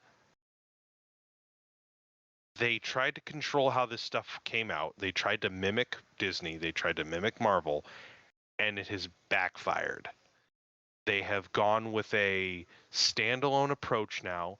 They've gone for a slightly edgier feel with a little more heart, just like what Gunn is used to, edgy with a bit of heart. Yeah. Uh, and they've opted to tell more singular stories, vaguely mentioning what could be coming, stuff like Shazam or Birds of Prey, and just kind of letting the artists, the directors, the filmmakers go their own way with how they want these movies done. Like, you're gonna Yeah. tell me that a movie like Joker is gonna be made in Disney? Yeah. I don't think you're ever gonna get a movie like that for No. Disney's MCU. I don't think you're True. gonna True. True. ever get a True. movie where, like, Loki's just psychotic, or you're gonna get Mhm. a movie where you just follow Cletus Cassidy, or you follow a movie where he's just getting beaten. Like, because that's what Joe. I mean, I don't care for Joker. I think it's fine. I think it's a cheaper, less good version of Taxi Driver, but Yeah. like, it's literally a movie about how this guy just becomes the Joker. You're never gonna see a movie where Cletus Cassidy gets beat by his fucking, like, psychotic dad and becomes evil from having to, overcome him, and then becomes Yeah. Carnage. You're never going to get that movie. You're Mhm. never going to get a movie that follows or, like, makes Eddie Brock a really awful human being. Mhm. Uh, so I applaud. And let me be clear. This isn't like the corporation is doing a great job at not, like, stifling artistic, choices. Like, I'm glad that these filmmakers have more leeway, and that's it. I'm not going Right. to say WB is like an art house thing. I'm not going to say WB is doing the right thing. But it's clear that WB is at least allowing giving these filmmakers more leeway in what they want to make. Um, So this movie managed to highlight characters that I didn't know existed in a way that Zack Snyder couldn't do with the most well-known fucking character in all of comic books. Yeah. Like Bloodsport, Harley Quinn, Polka Dot Man. Fucking Polka Dot Man. Like, seriously. Polka Dot Man's got more heart than fucking Superman in this universe, and that's fucking sad. It managed to characters, it managed to have some creativity. It's still kind of, I would say, a bit of a carbon copy of Guardians of the Galaxy. The misfits, the lowliest people who manage to find a purpose and come together and become friends and all that. But it also managed to kind of subvert the idea of what the previous movies were. Um, David Ayer talked about how, like, I made a heartfelt movie with complex characters and yada yada this and yada yada that. And I have no doubt that a good portion of the movie that he wanted to make, we don't see because it got chewed up in the editing process by the producers. Mm-hmm. But I almost get the impression too that Ayer doesn't quite know what to do with the Suicide Squad, whereas James Gunn knows exactly what to do with the Suicide Squad. Yeah. Fucking absolutely. David Ayer wanted to introduce, these characters that have, this gravitas and this, deep emotional core. It was kind of in the vein of what Zack Snyder wanted to do, but it didn't come off quite right. And this movie manages to do like 3 times that workload with, I think, less time, and gets far more out of it. Mm. If I may say one thing, Yes. Go for it. the first 25-30 minutes of the movie introduced 2 times as many characters as the first Suicide Squad with less the time. Yeah. So, for anyone who doesn't know, the first Suicide Squad has essentially 3 intros. We meet Deadshot and Harley Quinn, and then we go back to starting the movie over again by introducing Amanda Waller, and then reintroducing the Suicide Squad again by reintroducing Will Smith's Deadshot and Margot Robbie's Harley Quinn. And then we restart the movie again by sending Rick Flag down and introducing us to Deadshot and Killer Croc and getting all these people mobilized. And this is the movie proper doesn't even start until like 40 minutes in. Mm-hmm. The Suicide Squad, the one that we are talking about now that just came out, does all of that in 20 minutes. Sounds good. With double the characters. Mm-hmm. And not only is Ayer afraid to kill these characters off, which is, I think, is silly, because James Gunn does a very audacious, well, obviously audacious thing in the first 10 minutes of the movie. Okay. Which is completely in line with the Suicide Squad name. Which I think adds to his understanding. Ayer wanted to make all these characters and slowly kill a couple of them off and build all this tension. And it's like, you get endeared to like a handful of these characters who you don't even know. You get laughs out of them. You get maybe a tear out of 1 or 2 of them. And you get a couple missed moments out of like a character who's not even on screen for like 30 seconds. What I would imagine about 30 seconds. And all of that is, again, in the first 20 minutes. Huh. I'm trying not to spoil. I'm trying to Right. spoil Yeah, as little yeah. as possible. But the first 20 minutes, I was like, okay, James Gunn knows exactly what he's doing with this IP. Yeah. He knows what he wants to do. He gives the movie a comedic sense of like pessimism, almost you could call it. Mm-hmm. Yeah, I'm sorry. I'm kind of Yeah, you're drawing a good. blank with where else I want to gush. So I mentioned characters. It managed to establish characters. The way Gunn works in his characters as these like the exact opposite as to what Zack Snyder's been doing. These put upon, I have to explain everything, how I exist, and all this and that. You know, these characters are so well written. Oh man, I don't know what else I really want to say about it. Um, the movie's just comfortable existing. We'll just put it that way. You Right, know, right. a lot of the things that I was talking about, how the X-Men, they need to kind of plan how the X-Men come out, and then I said, well, it kind of sucks that you know that they kind of explain themselves to death in the MCU. Mm-hmm. Suicide Squad does none of that. None of it. As I said before, the 40 minutes it takes David Ayer, and I'm not trying to shit on David Ayer. I'm sure he wanted to make a good movie. I'm sure he did make a good movie, and I'm sure that the editors fucked it up in the cutting room process. But Ayer wanted to make a movie, or made a movie where it took 40 minutes to explain what the Suicide Squad was. And and I'm sorry, I'm just so impressed with how well this is done, because Gunn Mm-hmm. does it in less than 2 minutes. In 2 minutes! He 2 does it with one minutes. character, explains the entire process. We get to know everyone else, and then we move on. Um, it does tug at your heartstrings, similar to how Guardians of the Galaxy goes, where a good portion of these characters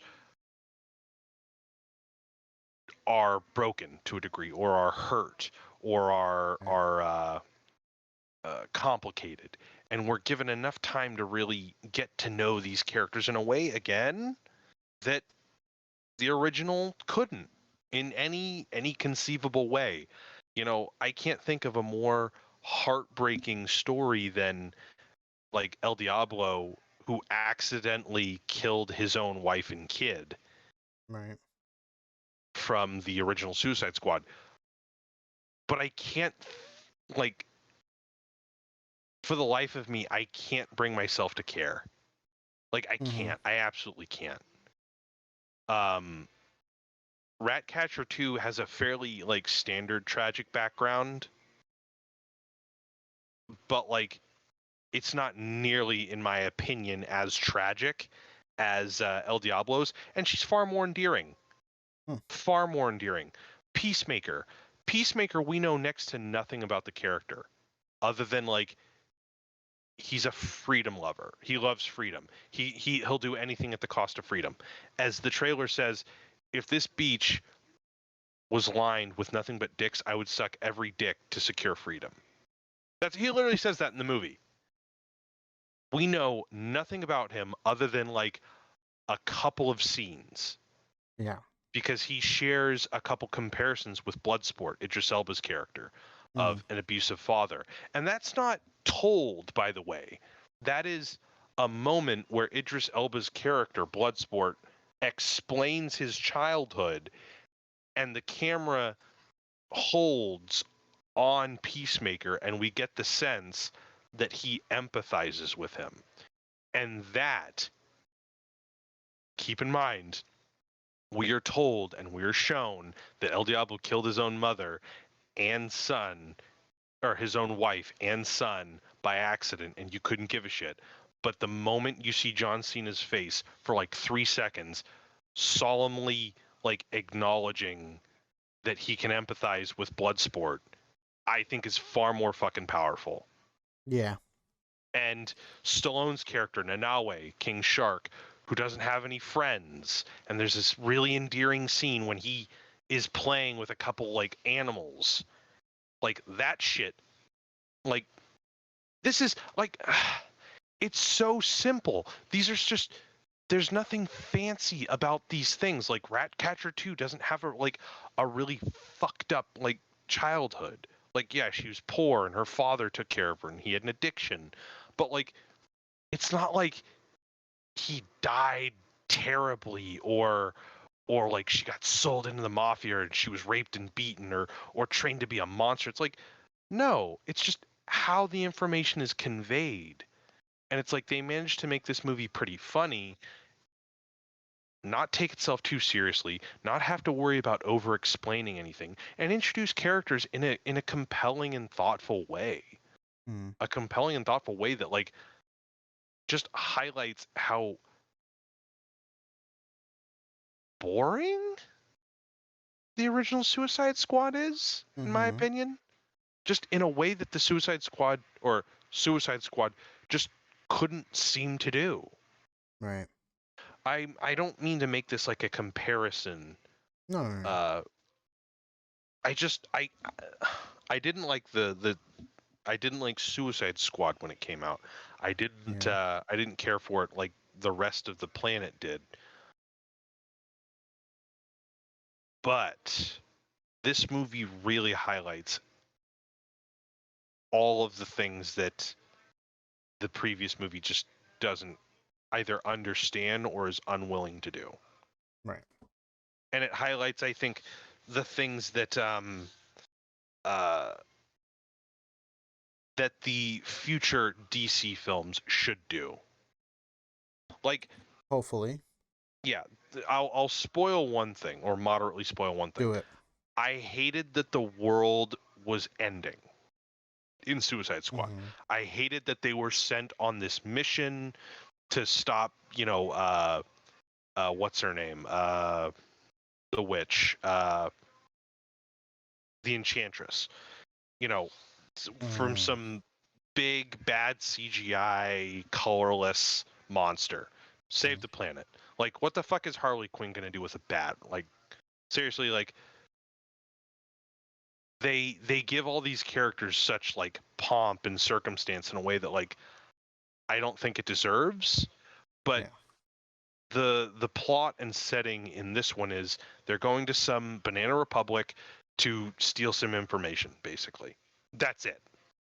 It escalates, but you're in a situation where one, it's more believable that the Suicide Squad will be in Yeah. this kind of situation, and it makes more sense for like wackier characters to exist, and it makes more sense to place these characters in a realistic kind of danger.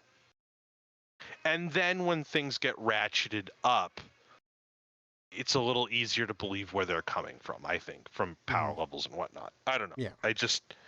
I hate when everything is about the end of the world. That's something that I think the Marvel movies do way too much. It's something that Yeah. I think the DC movies need to steer away from, Yeah. because that is the cheapest ticking time, like a ticking clock. That's Mm-hmm. ticking clock is like it's a mechanic or not a mechanic. It's a tool used to wring out tension Ah. in a film. So uh, you know, uh, ticking clock. Oh, a bomb's about to explode. Well, it's not exciting enough that a bomb's about to explode. A bomb's about to explode if we go less than 50 miles per hour. Oh, okay. Mm. Well, see, now that's not exciting enough anymore. A bomb's going to explode if we go under 50 miles per hour, and it's going to blow up the planet. Like, it creates. How do I explain? How do you explain? Stakes matter when you can imagine the consequences. Mm-hmm. Mm-hmm. I don't think the end of the world is I understand you can imagine the end of the world, but it is a concept that I think is one overdone and does not fulfill its own proposition, if that makes sense. Yes, no, that makes sense. Okay. So I'm glad that this movie is a movie that is about one thing. It slowly escalates into something else, but it doesn't get any bigger than we need to stop what's going on here. Mm. So yeah, I do recommend this movie. It's funny, it's enjoyable. Peacemaker's great in it. Uh, Solid comedy, like really solid comedy. You see a dick in this movie too, so that's good. You know, I'm Interesting. really great for gendered representation. Um, yeah, I'd give it like a 7.5 out of 10. Oh, I think maybe, yeah, not bad. 7, maybe around there. Mm-hmm. Fully recommend you watch it. I will. I I'd love will. to hear your highlights, and then we'll review the whole thing in its entirety, piece by piece, when we see it. Sounds good. Yeah, So question: possible answer. does Marvel have anything like a villain similar to the Joker? I don't know. I think the Joker is the most like commercially recognizable villain. Mm. Um, Like, I guess more of like the ideology of Joker and who he is. oh, not really. I Like, think do you think? Marvel. Go ahead. Okay, so that was. I guess you answer that first, and I'll go with my second question. I don't think they do. Okay. Um, you have someone like Red Skull for Captain America. You have Flag Smasher. Fuck, I'm just listing off villains. I'm just trying to think. I can't think of a villain that like has hit the same heights as the Joker. The Joker, I think, is a fairly like silly villain that the early 80s turned into a just a monster of a character. Mm-hmm. Thanks to some really great the late 70s and early 80s turned the character into a powerhouse. Mm-hmm. Mm-hmm.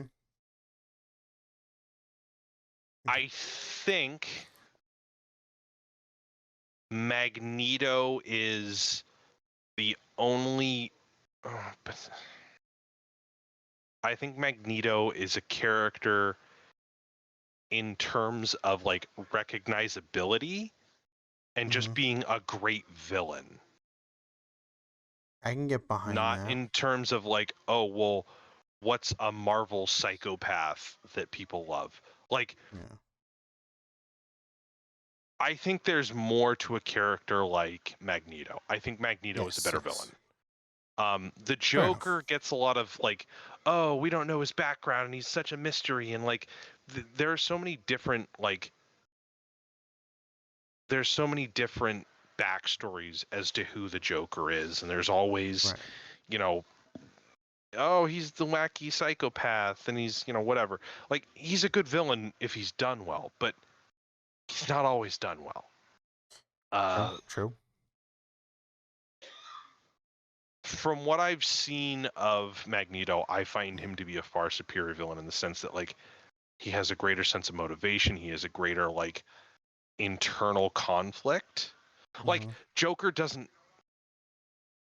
He has those things. Like, there's some really great stories where he has things like these, but I see more of it in Magneto. Mm. Like, he has this sense of nobility, yet he's a supremacist. He has like uh, a sense of conflict and a moral code that like doesn't necessarily jive with ours. Like, I think there's just more to him as a villain. Okay. Um, and he has that like recognizability, I think. Mm-hmm. Mm-hmm. Um, I think maybe Apocalypse is kind of recognizable. Um, there's always like the Spider-Man villains, like Doc Ock. He's a good one. Goblin. So when you Uh, mean like recognizability, as in like people recognizing them, yeah. okay. Um. Like for example, I know I'm gonna piss a lot of people off. not a lot of people. I think Venom's trash. I think Venom Mhm. came from an era where everything had to be like edgy, Yeah. and then they were like, well, let's give him a cool backstory, or let's make him a thoughtful character after the fact. And don't get me Mhm. wrong, I just said the same thing about Joker. Like he was a Yeah. silly fool of a character, and then they gave him like a good background, and now he's this big thing. I just feel like Venom came from like an era of comics and Marvel that I didn't care for, the Rob Liefeld era, which is Mm. disappointing because he came up with Deadpool and all that. But Right. uh, this era where everything had to be overly muscly, everything had to be like edgy, and that's it.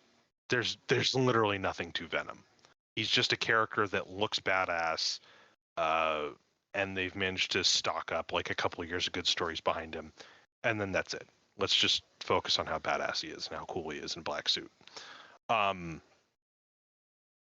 but he does have the recognizability, and everyone loses their shit whenever he's not done right in the movies or whenever Spider-Man has the cool black outfit. So I think if you're looking for like recognizability, maybe Venom, but Yeah. I I can't mean, think of a character who necessarily matches Joker's like everyone's like, oh, when's he going to be in the next movie, or when are we going to see him in this movie, or when are we, like I don't see that for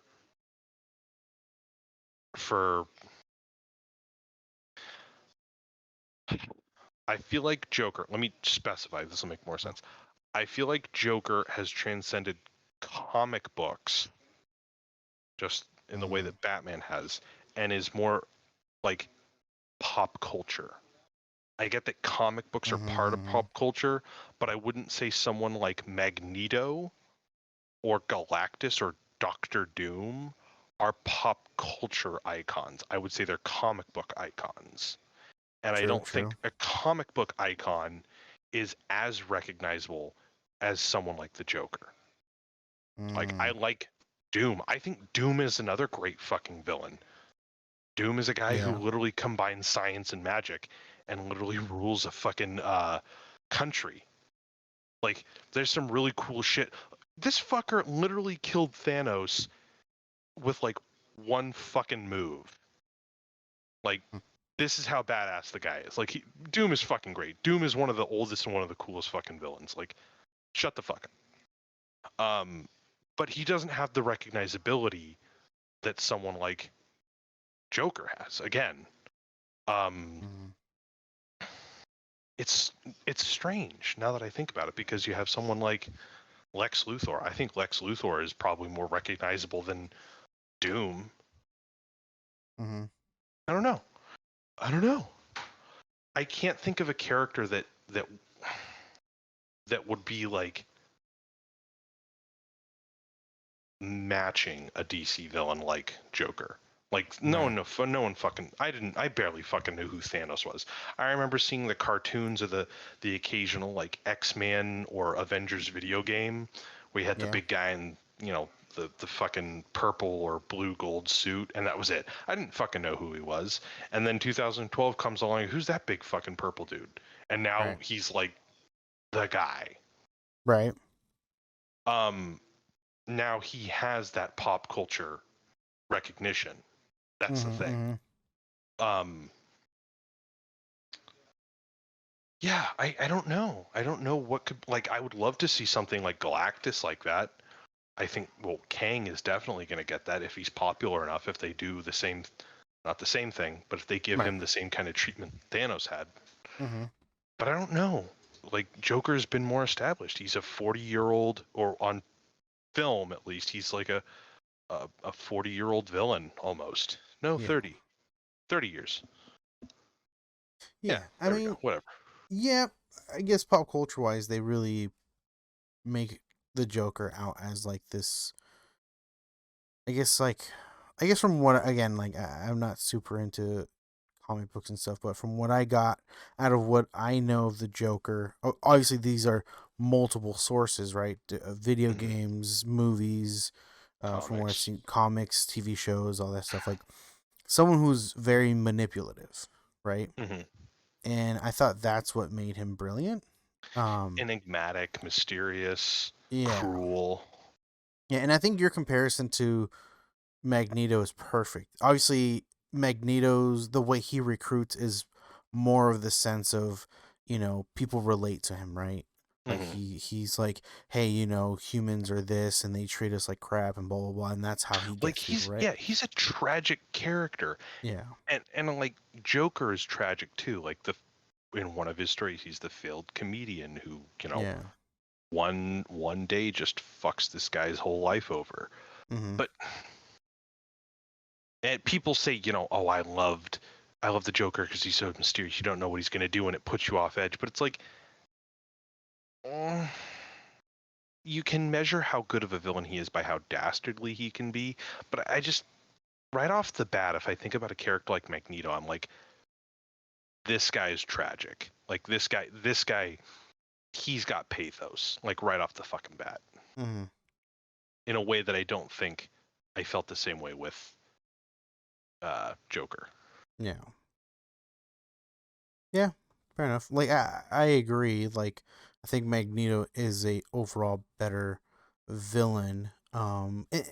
To me, it always seems like like there could be a situation where the Joker just gets murdered because Joker They've doesn't done that a have. couple Well, times, it's like but it's more of the sense of like the Joker doesn't have these special powers. It's yeah, just the Joker, and I feel like if one supervillain were just to get upset against him, that would be it, right? Like, yeah, I understand like Superman or Batman not killing him, right? I get it because they're supposed to be good, right? Superheroes. But what's gonna stop a supervillain just getting upset, being like, "Dude, fuck you," and then just murders him? yeah, Where like Magneto, he's not someone to fuck with, right? Doctor Doom is someone not to fuck with. Like they are powerful people, and hmm, they do, they're doing their own thing. Like and to certain people's viewpoints, it's not the right thing to do, but it's still like it's relatable, right? hmm, You can stand behind it and be like, you know what? Like I get it. I get why you're pissed off. I get why you want to do these things. Or like the Joker, it's more chaos, which is like I get it, right? I hmm, get it. I get like chaos, is always gonna be there and stuff like that, right? The generic stuff that you said that people say, but chaos still like it's gonna backfire because it is chaos. You know what I yeah, mean? Like I don't like. There's a point, like, and I think that's why I like Max Landis's Joker, hmm, because in the end he is a human, like so normal human, and yeah. he I knows when he noticed that too. like he's like when Batman's freaking out to him, he's like, whoa, holy shit, dude, calm down, right? Because Hmm. it's like that brings him back to that position where like he is just a normal human being. He's doing his thing, right? He's doing his supervillain thing, but he's still in full control of what he's doing. It's kind of Yeah, like it's like uh the Dark Knight, like Heath Ledger's his Joker. Like yes, it's chaos, but he is controlling. Like he makes it seem like it's chaos, but it really isn't. He knows what he's doing. Same thing with like at the very end of that movie where he's expecting the people to blow up the ship, right? He's like, oh yeah, hmm, they're gonna blow each other up. He doesn't. He's like, okay, well then I'm just gonna blow it up for them. It's like he isn't 100% chaos. He right. knows what he's doing and he has a plan, and if it doesn't work, he he has a backup plan. Like how he says, "Oh, do I look like a man with a plan?" Like, yeah. You know what I mean? Like, of course he has a I plan. really Like, look like a man with a plan, Harvey. yeah, like he does. He knew like that Harvey Dent, like if Joker would have died then, like he knew Harvey Dent was going to continue what he started, Oh right? yeah, He basically created the next supervillain of Harvey Dent. So it's yeah, like whether he lived or died at that moment, like it didn't matter because he did what he Mhm. needed to do. Of course, he Yeah. kept, so it's like, He proved that he could essentially destroy the heart of Gotham, which is what ex- Harvey Dent was trying to be. yes. And so, like, you know, it's not 100% chaos. But the thing is, that's what they implement Joker as. He is chaos. He, does things without thinking about it. It's like, no, he does. Like, if you really look at the character, he does. But at the same time, as in, like, Magneto, he's not chaos. He is, um, I don't know, like, he knows what he's doing too, you Yeah. know? Magneto's pain, like that's the Yeah. thing that I like is that he's constantly like in pain. Like I was literally talking about like a movie where I hate where all these characters are all put upon and they take themselves too seriously. But like he's he's a walking reminder of everything that humans have the capacity to be. Hmm. Hmm. Like he's the reminder that people have, this tendency to be cruel. Yeah. Not inherently, but they have a tendency to be. Yeah. That And I that think those are the best villains. The ones that mhm. you can relate. It's like Uh, and maybe not just relate to, but reflections. yeah.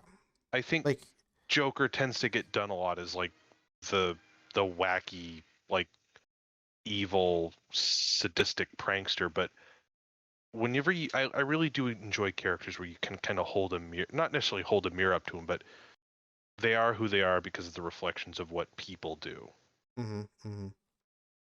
It's not like, don't get me wrong, fucking evil ass folk who want to be evil for the sake of being evil. Sometimes that fucking rocks. Like Yeah. watching a character have fucking fun being evil, that shit is fun. Mhm. But some of the times, like, or a good portion of the time, it's enjoyable to not necessarily root for a character who does evil things, but to feel something behind why a character does what they do.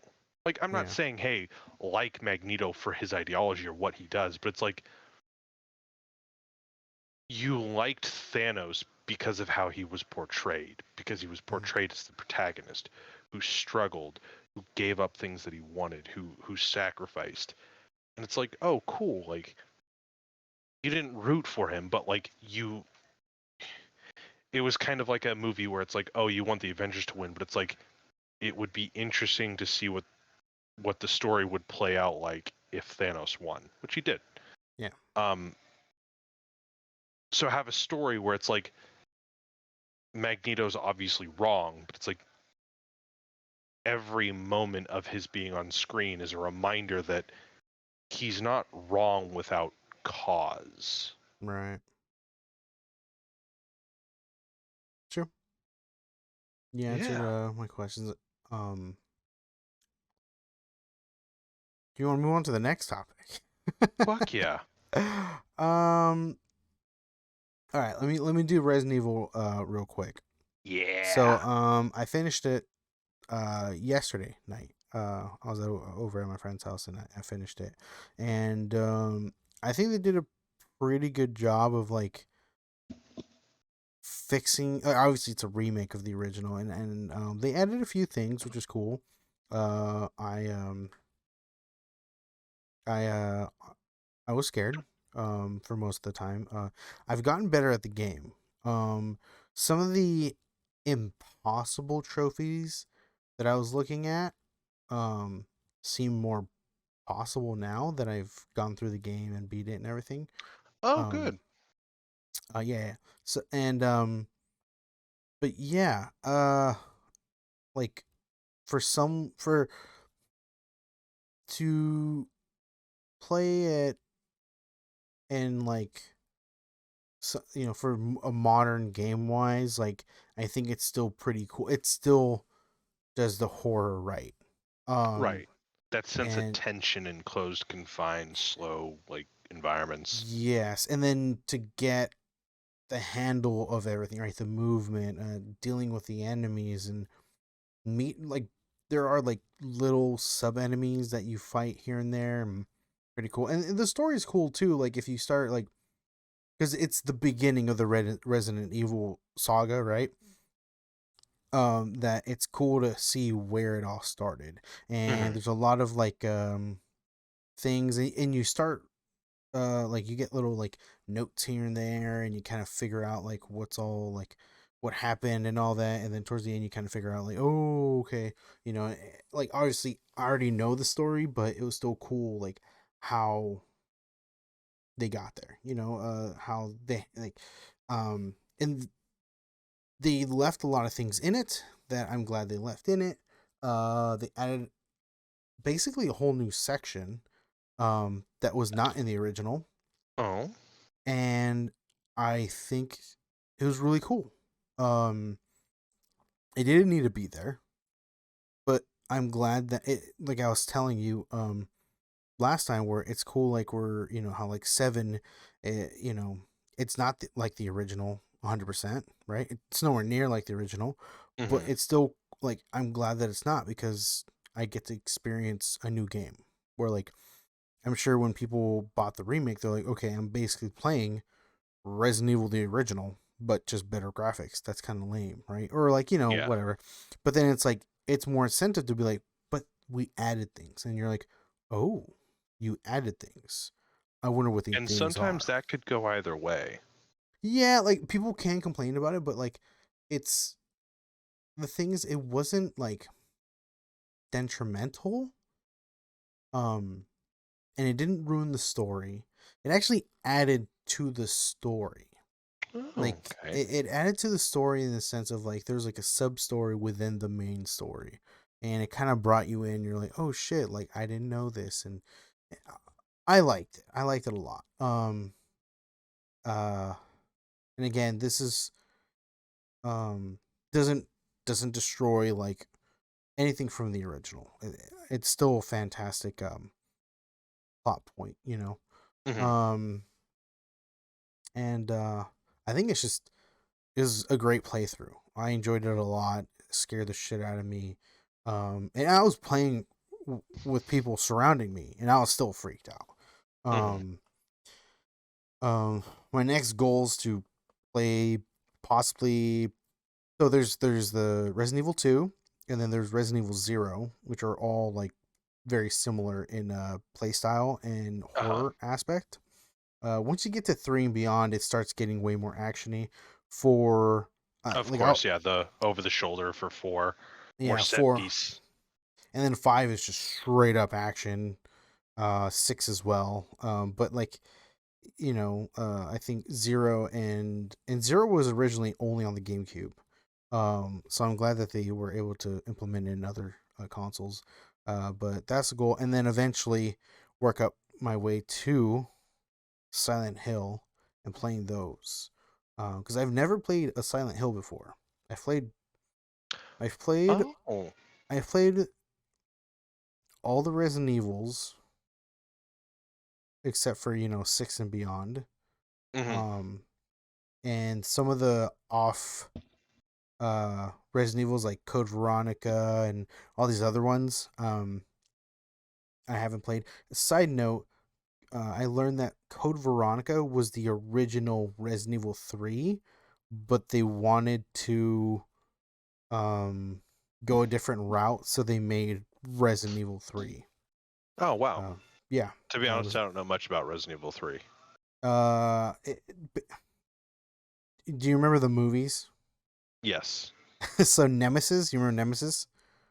Yes. So that was Resident Evil 3. Basically, you play as so Oh. in the movies, obviously it's Allison or Alice, whatever her Alice, name is, yeah. Alice. So you remember the other character in the second Resident Evil, Jill Jill Valentine. Valentine. So Yeah. she's the main character in Resident Evil, um, and she's the main character in Resident Evil 3. And basically, you're going around, and there's this creature named Nemesis that just follows you around, and you have to like run from it, or you can try to fight it or whatever. And so because there's this giant creature keeps following you around, like you have access to all these ridiculous guns, and so you can just ignore him and then just blast through all the other zombies, which is Huh. yeah, it just takes away from the horror, right? Um, Right. yeah. So, um, I would imagine because I've seen Nemesis. Nemesis seems pretty fucking intimidating and frightening. he is like when you play it, it is intimidating, but once you kind of figure out, oh, I can just run through a door and he doesn't chase me anymore. That's okay, easy enough. You Mm-hmm. know, it's like, yeah, whatever. Um, it's just when you first go through it and you see Nemesis and all that, yeah, it's kind of scary, but once you kind of get past it, it's whatever. And then Code Veronica was basically a continuation of just the original horror aspect of like horror survival, you know. Because like, yeah, it's weird. Um, so beyond that is I want to go play the original Silent Hills where it's, I think from what I remember is you sometimes you don't even have a weapon. You just walk around with like a flashlight Mm. and you got to solve puzzles and shit like that. And it's going to be interesting. I don't know when I would do that, but that is my goal at some point. Okay, interesting. Yeah. Yeah. I And hope then you make it. me too. um we you recommended me a video called Why Fallout 3 Sucks or something like that. I finished it finally. As I was telling you. I finished it on Saturday at work because we were super slow, and I just played the video. I was like, "Oh, this is next on my list," so I Yeah, watched it. it's a pretty Um, long video. it's It's it's it's about about an hour and a half. close to 2 hours, I think. Yeah. Yeah, yeah. So I just had it on 2 times speed, to get it through Oh my quicker. god. Yeah. I can never process anything doing that. All right. So that's something that I've actually learned to do a few years back, just to watch more videos and take more information. Hmm. So like I've gotten used to it. So I do either if it's something that I really need to pay attention to, I do 1.5 speed. But if it's something that I just you know need like that video, like it's just like a whatever it is, I do two Yeah. times speed just because it's like I can I don't need to in inhale this information intake this information and hold, yeah, exactly, and hold it in my brain.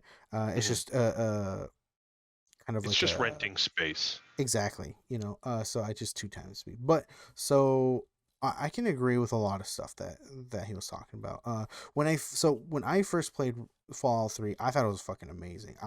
Like shit my pants, like to this day still one of my favorite gaming moments for myself was when you first exit that vault and it's like bright white, and then you just look at the span of the wasteland.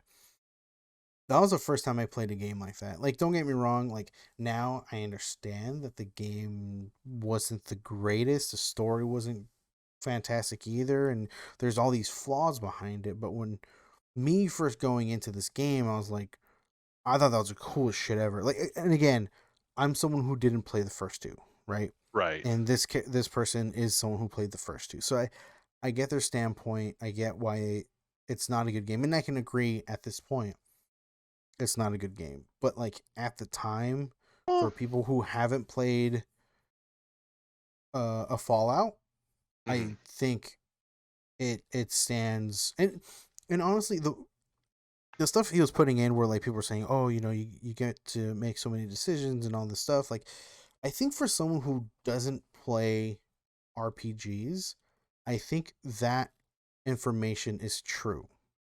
Yeah. With a lot of the information that was being said on like Game Informer and all this other stuff, like I think that information is true for someone who's never played an RPG, who's like, oh, this is a first person shooter, oh, it's post apocalyptic, oh, it's like RPG, blah blah blah. Like, you know I think all the information they're saying is true. Yeah. Because this is the time where Call of Duty was picking up, Halo was like obviously already big, so it's like it was just introducing, you know, all those people into this world of Fallout. And it was a first person shooter and all this, so it's like I think I think he's in the right to Mhm. critique it the way he did, but it's also like I don't think the other people did a wrong thing because they're they're not coming in the sense of like they played the first two already and they've played multiple RPG Yeah.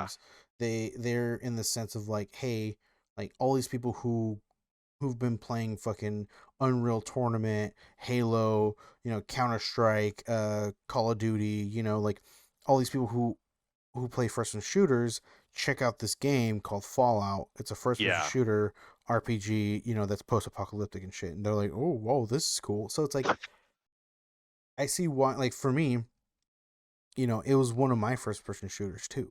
I didn't Oh grow yeah. up like the first person shooters that I grew up playing were like Medal of Honor, but like they weren't like I don't know, like they're cool, right? But they weren't like they weren't Call of Duty, they weren't Halo, right? They weren't Unreal Tournament. Um, and I mainly grew up playing RPG games. So when I got started getting into Call of Duty, and then people were recommending me Fallout, I was like, okay, sure, whatever.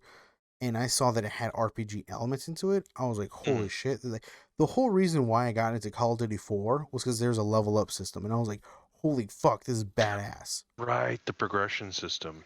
Yes, and then as you use the gun, you unlock attachments, and I thought Mhm. that was fucking bomb. And I Badass. was like, I'm gonna fucking buy an Xbox and I'm gonna buy this game because I love this. This is doing what I have been doing for years in other games, but I can do it with my friends. Mhm. So when I got into Fallout, I think I might have told you or someone, but I've said before where like when I first saw someone play Fallout, I thought it was the fucking boringest fucking game I've ever seen.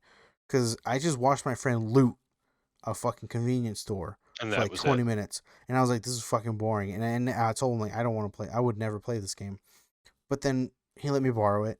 I played it. And I was like, holy shit, this game's amazing. you know?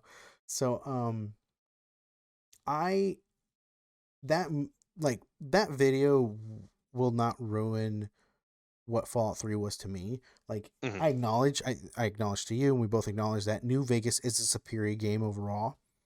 But Fallout 3 was still like my introduction to Fallout, and I Oh, think right. I think it still did a really good job of introducing people plus me, or including me, into the Fallout world and Yeah. what Fallout can be. Obviously, New Vegas didn't perfect it, but it got damn near. Mhm. Um, of course, Fallout 4 is Fallout 4 or whatever. I'm not even gonna talk about that, but I'm glad you recommended me the video. Give me some insight onto the originals, and it did make me look at 3 in a different perspective that I've never looked at because I haven't played it since I originally played it on the Xbox 360, like basically 10 years ago. Right. I haven't touched it since. I own it on Steam, but I've only went back and played New Vegas because it's fucking New Vegas, right? Yeah, of course. Yeah. So and that's my little rant on that. Mhm. Um, just to give a sense of context, if anyone's interested, H Bomber Guy, all one word, goes over in about an hour and a half long video his disappointment with Fallout 3. Um, he points out his disappointment with the game design. Uh, and it seems that he comes from the critique as a fan of genuine role-playing games and the original two.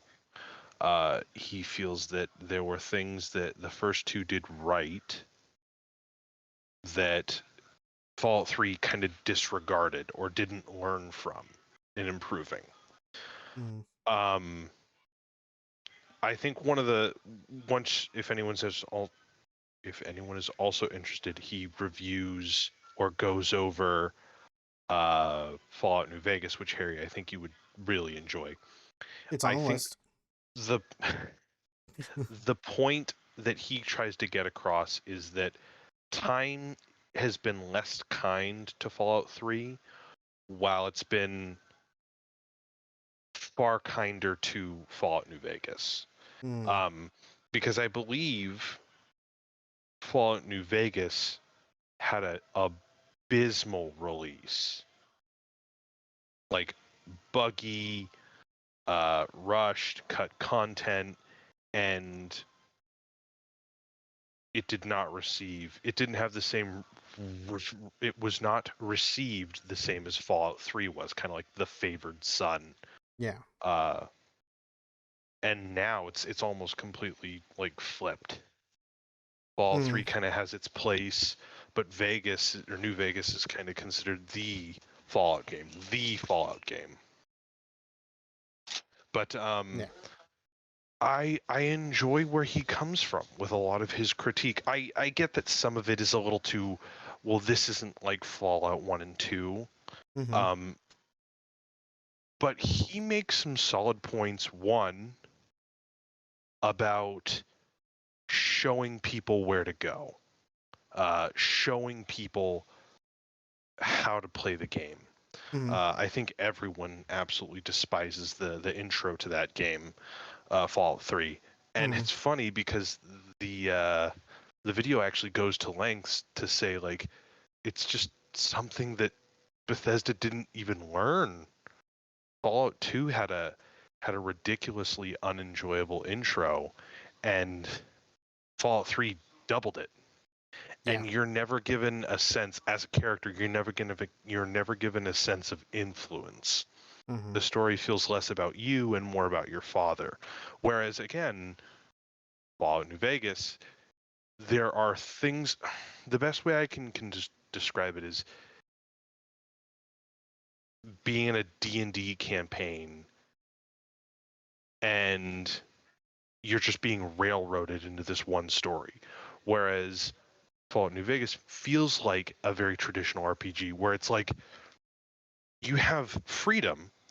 Uh-huh. You're being populated, or you are placed in this populated world at the game master's or dungeon master's discretion. They have all these cool things. They have the Brotherhood, they have, the NCR and the Legion, and you can choose what you want to do in this world. Player choice really does matter, but Yeah. it's not just about complete and total freedom. They talk about how you can't give them too much freedom. You have to kind of nudge them in a direction so that you can give them a sense of like, where am I going? What am I able to see? And how can I do what I want to do? Mm-hmm. Where Fallout 3 doesn't do any of that. You're given this gigantic area. You're given next to nothing really to do. No drive to go into these areas. The story isn't very compelling. I'm probably just honestly paraphrasing most of the episode. If Mm-hmm. anyone's interested, go watch it. You had me play Fallout New Vegas before I played Fallout 3, and Mm. I wasn't really ready to play a Fallout game. I played Fallout 3, I enjoyed it. I didn't quite get the hype. It just wasn't my game set. I wasn't quite at that age or era where I was really willing to like play an RPG for the sake of playing it. Um, and funny enough, this was right before I got Skyrim. Mm-hmm. So interesting how that turned out. But I went back, I played Fallout 3, and it didn't, like I said, it didn't really ring with me. But I went back and played Fallout New Vegas, I think about 4 or 5 years ago. Mm-hmm. And it's such an enjoyable experience now. Yeah.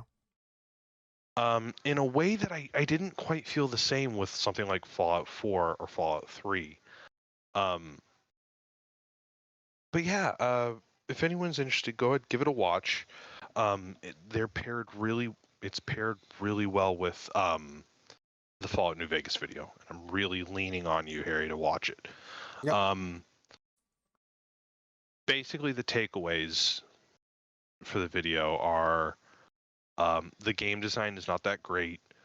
They don't really know how to engage the player, and there isn't much memorability. Mm-hmm. And that's pretty much it for the Fallout 3 video. For the Fallout 4 video or for the Fallout New Vegas video, you have to check out yourself. Yes. But I'm glad you enjoyed it. I Thank you. wasn't trying to come at it from like a, watch this, it rips your, this franchise you like. No. But it actually really prompted me to want to play the first two Fallout games. I haven't gotten there yet. I'm still snails pacing my way through System Shock 2. Yep. But the way he described the old style of RPG, where a good portion of the gameplay is not necessarily intuition, but like kind of investigate yourself, do this, do that, versus like here be led on like a waypoint, I'm interested in. Right. With a game as large as Fallout 3, you can't not have something like a waypoint. But right. I'm really wanting games to kind of come back to an era where they're less generalized in the damaging way to games, where it's very hand-holdy and very way-pointed. That even are words. And I think the H Bomber Guy makes a great case for games like Fallout 1 and 2 that are committed to they're good games by the looks of them. I haven't played them yet. I'm looking forward to. That through solid game design convey information that allow you to play the game how you want and to progress the story in a way that doesn't make you feel like you're being pushed in a way. You're more being shown what you can do and nudged in a way that progresses the story instead of, railroaded. Yeah. I guess we can end What? with not end. I'm just saying God. Back for Blood. I played it this past weekend, Harry. but the open beta will be this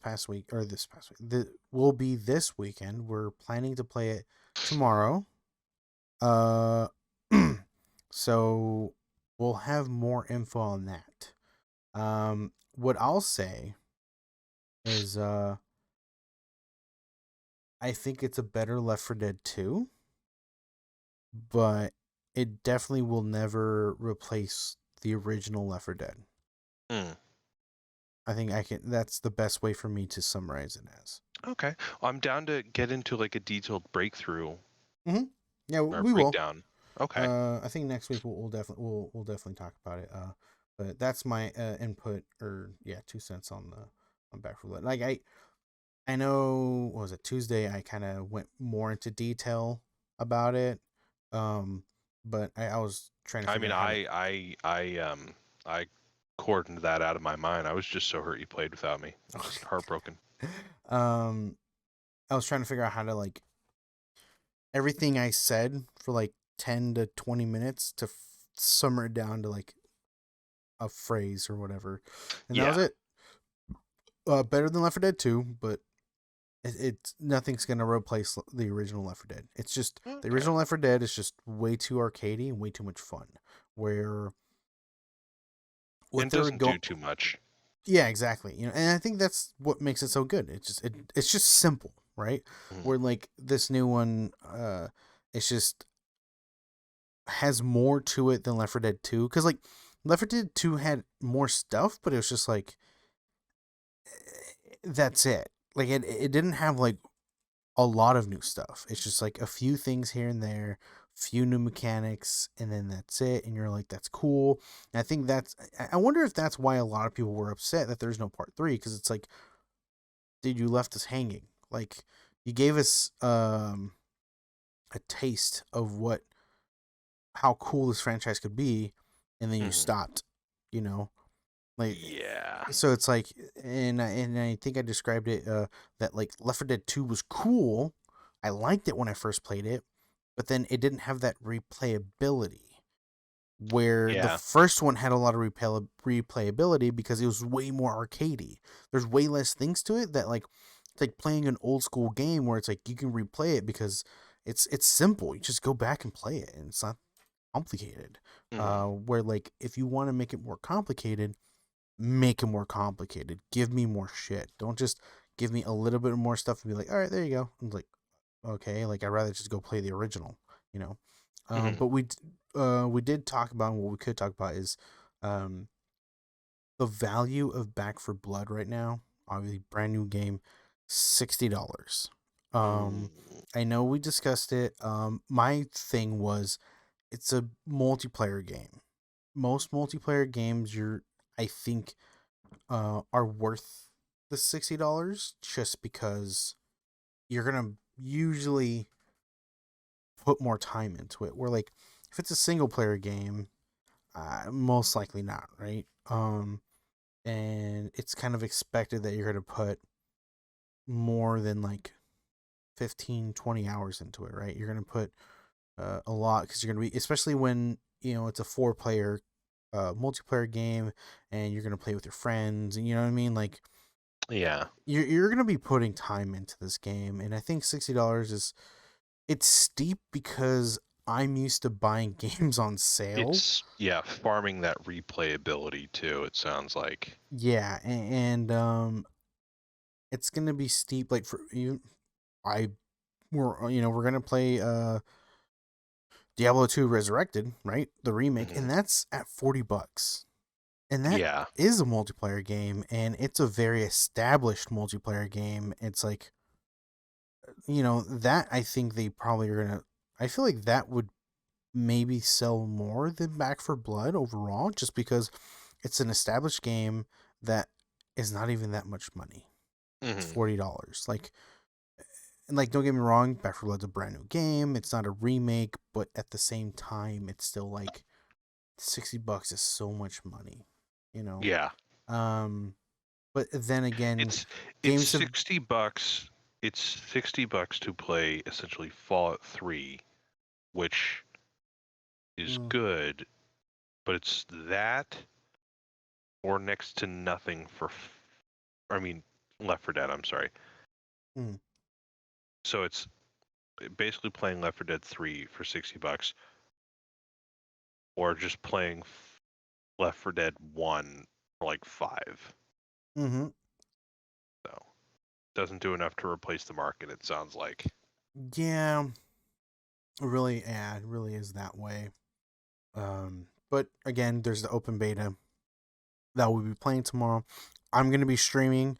I know we don't really have a lot of people Fuck listening yeah. to us, but Anyone who's interested, guy named Harry, YouTube motherfucker. that's the YouTube. But I'll be streaming on Twitch at Adam Terry. Um, Harry, why do you make it so fucking hard for me? I'm just look. People might get lost, right? You gotta remember who our viewer is, right? Demetrius. Yes, love you. Demetrius.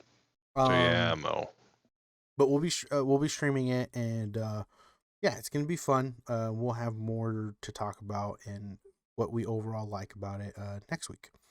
Fuck yeah. Um, eh, so I started doing this. You know how earlier I was saying I don't take notes and shit like that. So Mm-hmm. I actually took notes here on rebuttals of things. All right, hear me out. So, Should I be um, concerned? no. What's that thing you're talking about with the models? You said tall geese, Mm-hmm. and actually like geese, like gooses, Yeah, tall geese. tall geese. All right, T-A-L-L-G-E-E-S-E. so that reminded me that today I ran into a pack of turkeys. And they're just yeah, and they're so like we just added mulch to a bunch of areas for a walk that we're gonna have, right? Like big corporate heads are gonna come and walk the property. So we added a bunch of new mulch. So here come these fucking pack of turkeys to just fucking they literally just fucked up all the mulch. They just like moved all the mulch out of the area and just like so now and it wasn't just like one spot. It was like multiple spots throughout the property. We're just like, wow, these turkeys are just fucking causing havoc over here and shit. So you killed them all, right? You gobble them to Yeah, to we death. gobble them straight up. Yeah. And then I remember, so going to a different topic when you're in your intro with your accent. So I think I told Livy about it. Where like I went like I was working out in San Francisco and I think I did an on call. And for some reason, like I got like the Arnold accent just like stuck, and I just was doing it for hella long, and I just like Fuck. couldn't stop. It was just weird, and I was just talking like that for a while. What you doing? Well, Yeah, pleasure to yeah, meet you. Welcome to Avalon. exactly. And it's just you going and doing that just reminded me of that. Get to the apartment. All right, I'm almost done. Uh, I don't know what.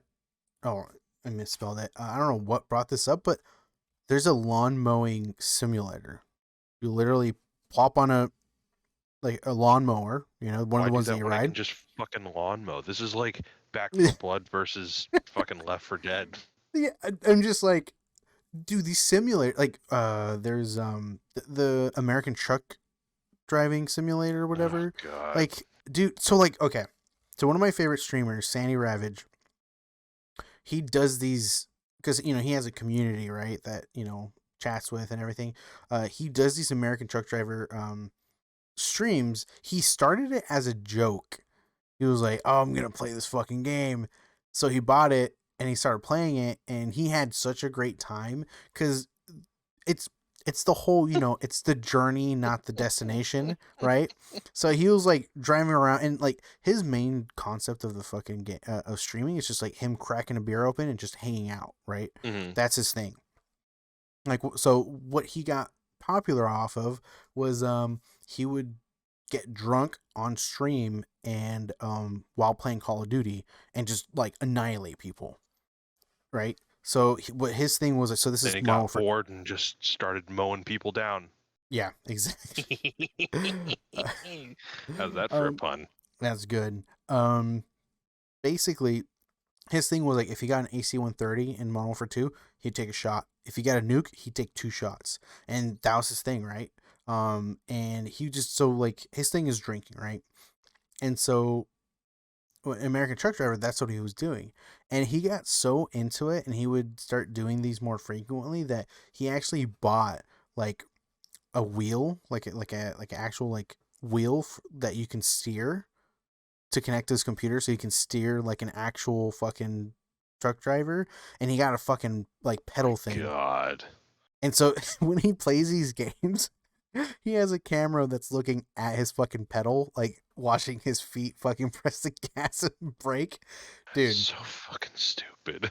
dude, Jesus it's so like I could just imagine like him like buying this lawn mowing simulator and just cracking a beer open and mowing the lawn, just fucking, oh dude, it's weird because I always saw these simulating games and I was like, dude, this is fucking stupid.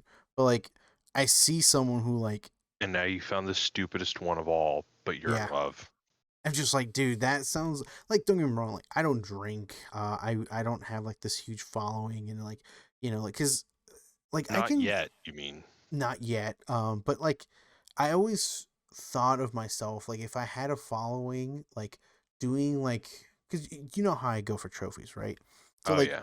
with trophies, there's like certain trophies that are very tedious, like do this like 500 times, like okay, and like you have to do it 500 times. It's annoying, it takes a long time, but you want to get your trophy. So like I always imagine myself like aiming for those silly little trophies, but like streaming it and just chatting with people. That's basically what he's doing, but like cracking a beer open and hanging out, just hanging out. And he's playing like silly fucking games like this. Like, let's play lawn mowing simulator. Just get drunk. Basically what, like you said, like why would I do this in video game form where I could just literally do this in real life? It's like Mhm. he's doing it vice versa. Like I'm just gonna do it in video game form as a joke, but also just have a good time. Yeah. Yeah. So it's just funny. Oh my Lastly, god. last topic. You're talking about uh the companies for the models and then having like different sci-fi and fantasy stuff. Hmm. I think that was, I think it's mainly just for the rights. You know what I mean? Like, I don't think you can just Yeah. go on and like be like, I'm gonna make Oh no, this no, no. model and stuff like that. Of Yeah. course. Like I can't just start a company and be like, I'm gonna make an X-wing. Yeah. But it's just disappointing that Not there's a more. wealth of science fiction like stuff. Not Yeah. I even mean, science fiction, but like fantasy that you could yeah, do yeah, yeah. that just doesn't get made. Yeah. And the thing is, honestly, like, business related, like, I don't know how much the rights are. Right. Maybe it's not that expensive, but these companies just like are like, like, do people really want to do models? You know what I mean? Like, is there actually a market for it, or maybe they're just too lazy and they just do the simplest things? I don't Yeah. know. Like, they go with the really, really, like, popular stuff, right? And that's it. Hmm. Oh yeah, Like, no, of course. Like I can't see anyone like getting like a fucking ship from Babylon 5. But yeah. like the fact that you could have a market for Mm-hmm. the possibility of something like that and not have it be necessarily one of those cheap 3D printed ones, Yeah. I think is interesting. Or I Yeah. think would be fun. And I was gonna go with, what if you went to like somewhere where they can custom make it, right? Yeah. Where, like, because the thing is, like, I think it's very similar to like, how I get playmats for Magic the Hmm. Gathering, and I could just kind of choose an image and then they put it on there and that's it. So that's not really breaking like anything, or breaking the law or anything, because they're not really making profit off the picture. They're just making profit off the material, and Right. I'm choosing the picture, and then as long as I'm not selling it afterwards, we're fine. It's like, yeah, so I do that with playmats, and I do that with some, like, the sweater I have. Like, it's a unique sweater that I made, just for myself. I'm not making like 50 of them and selling the rest, right? So it's like, I think it's the same way where, like, if you can find a company that can custom make models for you, I think, and if that isn't a thing yet, that would be a Mm. probably really good business to get into. Oh You yeah. can custom make models. That'd I be a know. fun little market. I mean, you Yeah. can, like, you absolutely can do that. There are little businesses where you can customize them. I just, I think of stuff like vehicle models and like the Yeah. amount of detail that I see on most of these models. Yeah. And I think to myself, 3D printing isn't there yet. Mm-hmm, mm-hmm. And then on top of that, I'm still thinking, well, hold on, because the custom stuff for like figurines isn't quite there either, in my opinion. Mm-hmm, mm-hmm. But I am excited that there is like a growing market for it. Yeah. I just I just want more options. That's all. I'm Yeah. like, Yeah. what's going through my mind is like, oh man, I like models, but like I wish there was more than just Gunpla.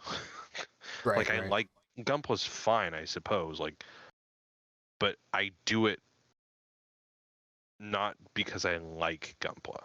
Mm-hmm, mm-hmm. Like there are one like Epion's cool, Tall Geese. Like there are a couple that I see that I'm like, oh, these are cool designs. I like this. But it's not like, oh yeah, I love this Gundam Hathaway or this fucking Iron Blooded Orphans or whatever. The character here is so cool and I resonate with it. Nah, it's like I like models and like I picked the ones that I liked visually. Yeah.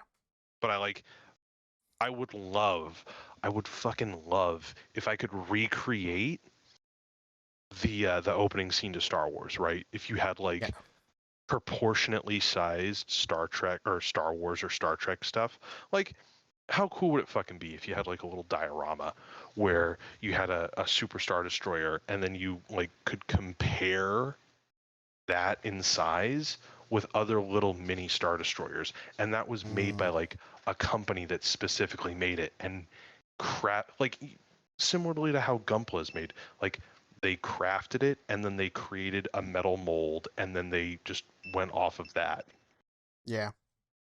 That would be pretty and dope. like the detail is in that instead of just like the figurine is made from injection molds instead of the new printer or whatever it is now. Like Mm-hmm. that's what I'm talking about. That makes sense. Last thing, I swear this is the last thing. If you want to hang out, Harry, that's all you got to do, man. If would you be willing to record yourself doing the models? Uh, I would. I don't know how entertaining it would be, just because uh, I get fucking stage fright and fucking anxiety with the whole painting because I haven't done it yet. But yeah, I would be Right. down, just even Like, with the painting.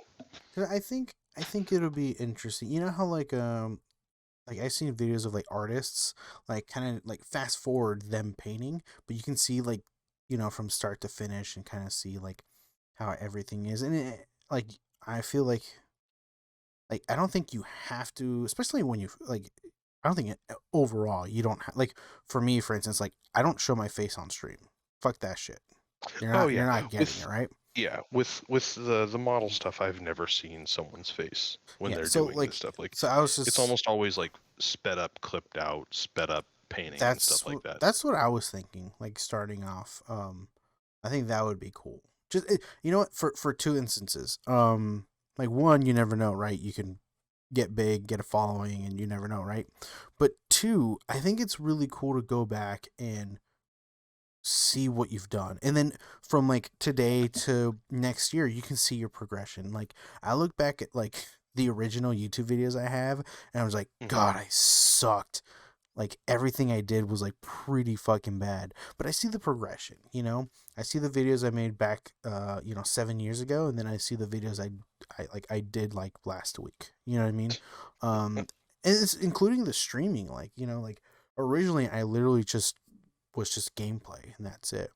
Hmm. Now I'm playing music. Now I have like these. I'm displaying what's playing in my music. I have different volumes for Discord, the game, for myself, for my music. Like I'm way more like advanced than I was when I first started streaming, and I think it's really cool to like record yourself just for yourself. Record yourself and what you're doing, and Hmm. you don't have to be sped up. Just like play some like generic music in the background, like obviously post editing. Um, it's like some what's it called? Where you don't get fucking DCI'd or whatever. Oh, DMCA. Yeah, like DMCA free music, and just put in the background and just you fucking painting, and then just it's later on like you can go back to your YouTube channel and see it and be like oh See my the god, progress. yeah, like I remember doing that, like that was fucking cool. Or like it's like a lot of professionals, when it comes to video games and stuff like that, go back and see their gameplay and see like, Hmm. oh, I fucked up there, or like, oh, like this was good but this is probably better. Like you can go back and see like, I know where I messed up, or like, oh, I could have done this different. Like it looks cool, but man, maybe I could have done this, and then you implement that to your next thing. um just these are just thoughts. you know um I think No, I like it. I'm yeah, definitely down to give it a shot. yeah, and I think it's a I'm thinking of the word like it's a niche thing, right? Like model painting. Hmm. That like I think it's still like it's a possibility of get maybe some uh like community going, but I think the biggest thing is like resourcing, where like maybe you meet someone and they like show you new things that you didn't know about. Oh You know what I yeah, mean? of course. And I think to me it's more of the progression, like seeing where you started to Hmm. where you're at that moment. Oh I yeah, think that's always been the cool for me. satisfaction is seeing actual improvement. Yeah, and it's always good to just go back and see, like, there's definitely times where I go back and watch old videos and just like that was a good night, or that was a good video I made, or that was fucking funny, like Hmm. that was a good edit for myself, shit like that. Like one of my favorite ones is what was it? It was when I was running into a building and I see the fucking recon thing on the Yep. floor, and I do the little Metal Gear Solid like and I edit that in. I thought that was cool. I think it was like, it wasn't like the greatest, but I thought it was classy for myself. No, that was. I've noticed a marked improvement in your video editing and your comedic timing. Yes. So, and that's only getting bigger and better, right? Um, so yeah, I think it's just a recommendation for me of like, Mm-hmm. like if you have a camera or like I think I have an extra camera around that you can borrow and just put it on, record, and just upload it. And you can upload it raw if you want. It doesn't even have to be anything amazing, See you that know. YouTube? Here he's helping out young streamers, young video essayists. Yeah, God, but what a decent human being. decent. What a But good human being. that's the end of my list. So Are you sure you don't have another one? I'm pretty sure that was it. Those are all my notes. That was the end of our agenda. Unless you have more, No, no. we are getting close to hour 3, but Jesus fucking Christ, and we talked about nothing. literally nothing. Jesus. But We I th- Seinfelded our way through 3 hours. we did a pretty good job. I'm proud of ourselves. We did. I'm proud of you too. Mm-hmm. Yeah. Oh, fuck. You gave me a headache from all this fucking encouragement. I'm gonna have to fucking hear from it tomorrow. Jesus, I don't know if my little fucking idiot heart can take it. No, This is a good night. This is a good night. I like this. I agree. I agree. God, I love talking about things I don't know. Mm-hmm. You know what else I love talking about? What? Harry's YouTube channel. Go on Guy Named Harry at youtube.com. That's Yeah, Guy Named Harry. He releases the best cuts of all the funny, wacky moments that, he collects playing video games. I try. I try. You like that? You like that outro? You like that? Mm-hmm. You like that plug interview? Yeah. Yeah, that was good. So, if you're also interested in listening to previous Hitting the Mark with Harry and Mark episodes, you can hit us up at Hitting the Mark with Harry and Mark on youtube.com. If you Boom. want to tell us how stupid we are, any recommendations, anything you'd like us to talk about, you can always hit us up on our email at hittingthemark2020@gmail.com. If you like to keep up to date with some of the things that we say, a couple of the interests that we keep track of, you can find us at Twitter at capital H, capital T, capital M _podcast. Once again, HTM_podcast. Hope you folks had a wonderful evening. We look forward to talking to you next week. We'll talk about Suicide Squad, the 2 What If episodes, and a couple more things that tickle our fancy. Yeah. All right. Take it easy, folks. Bye bye. Auf Wiedersehen, assholes.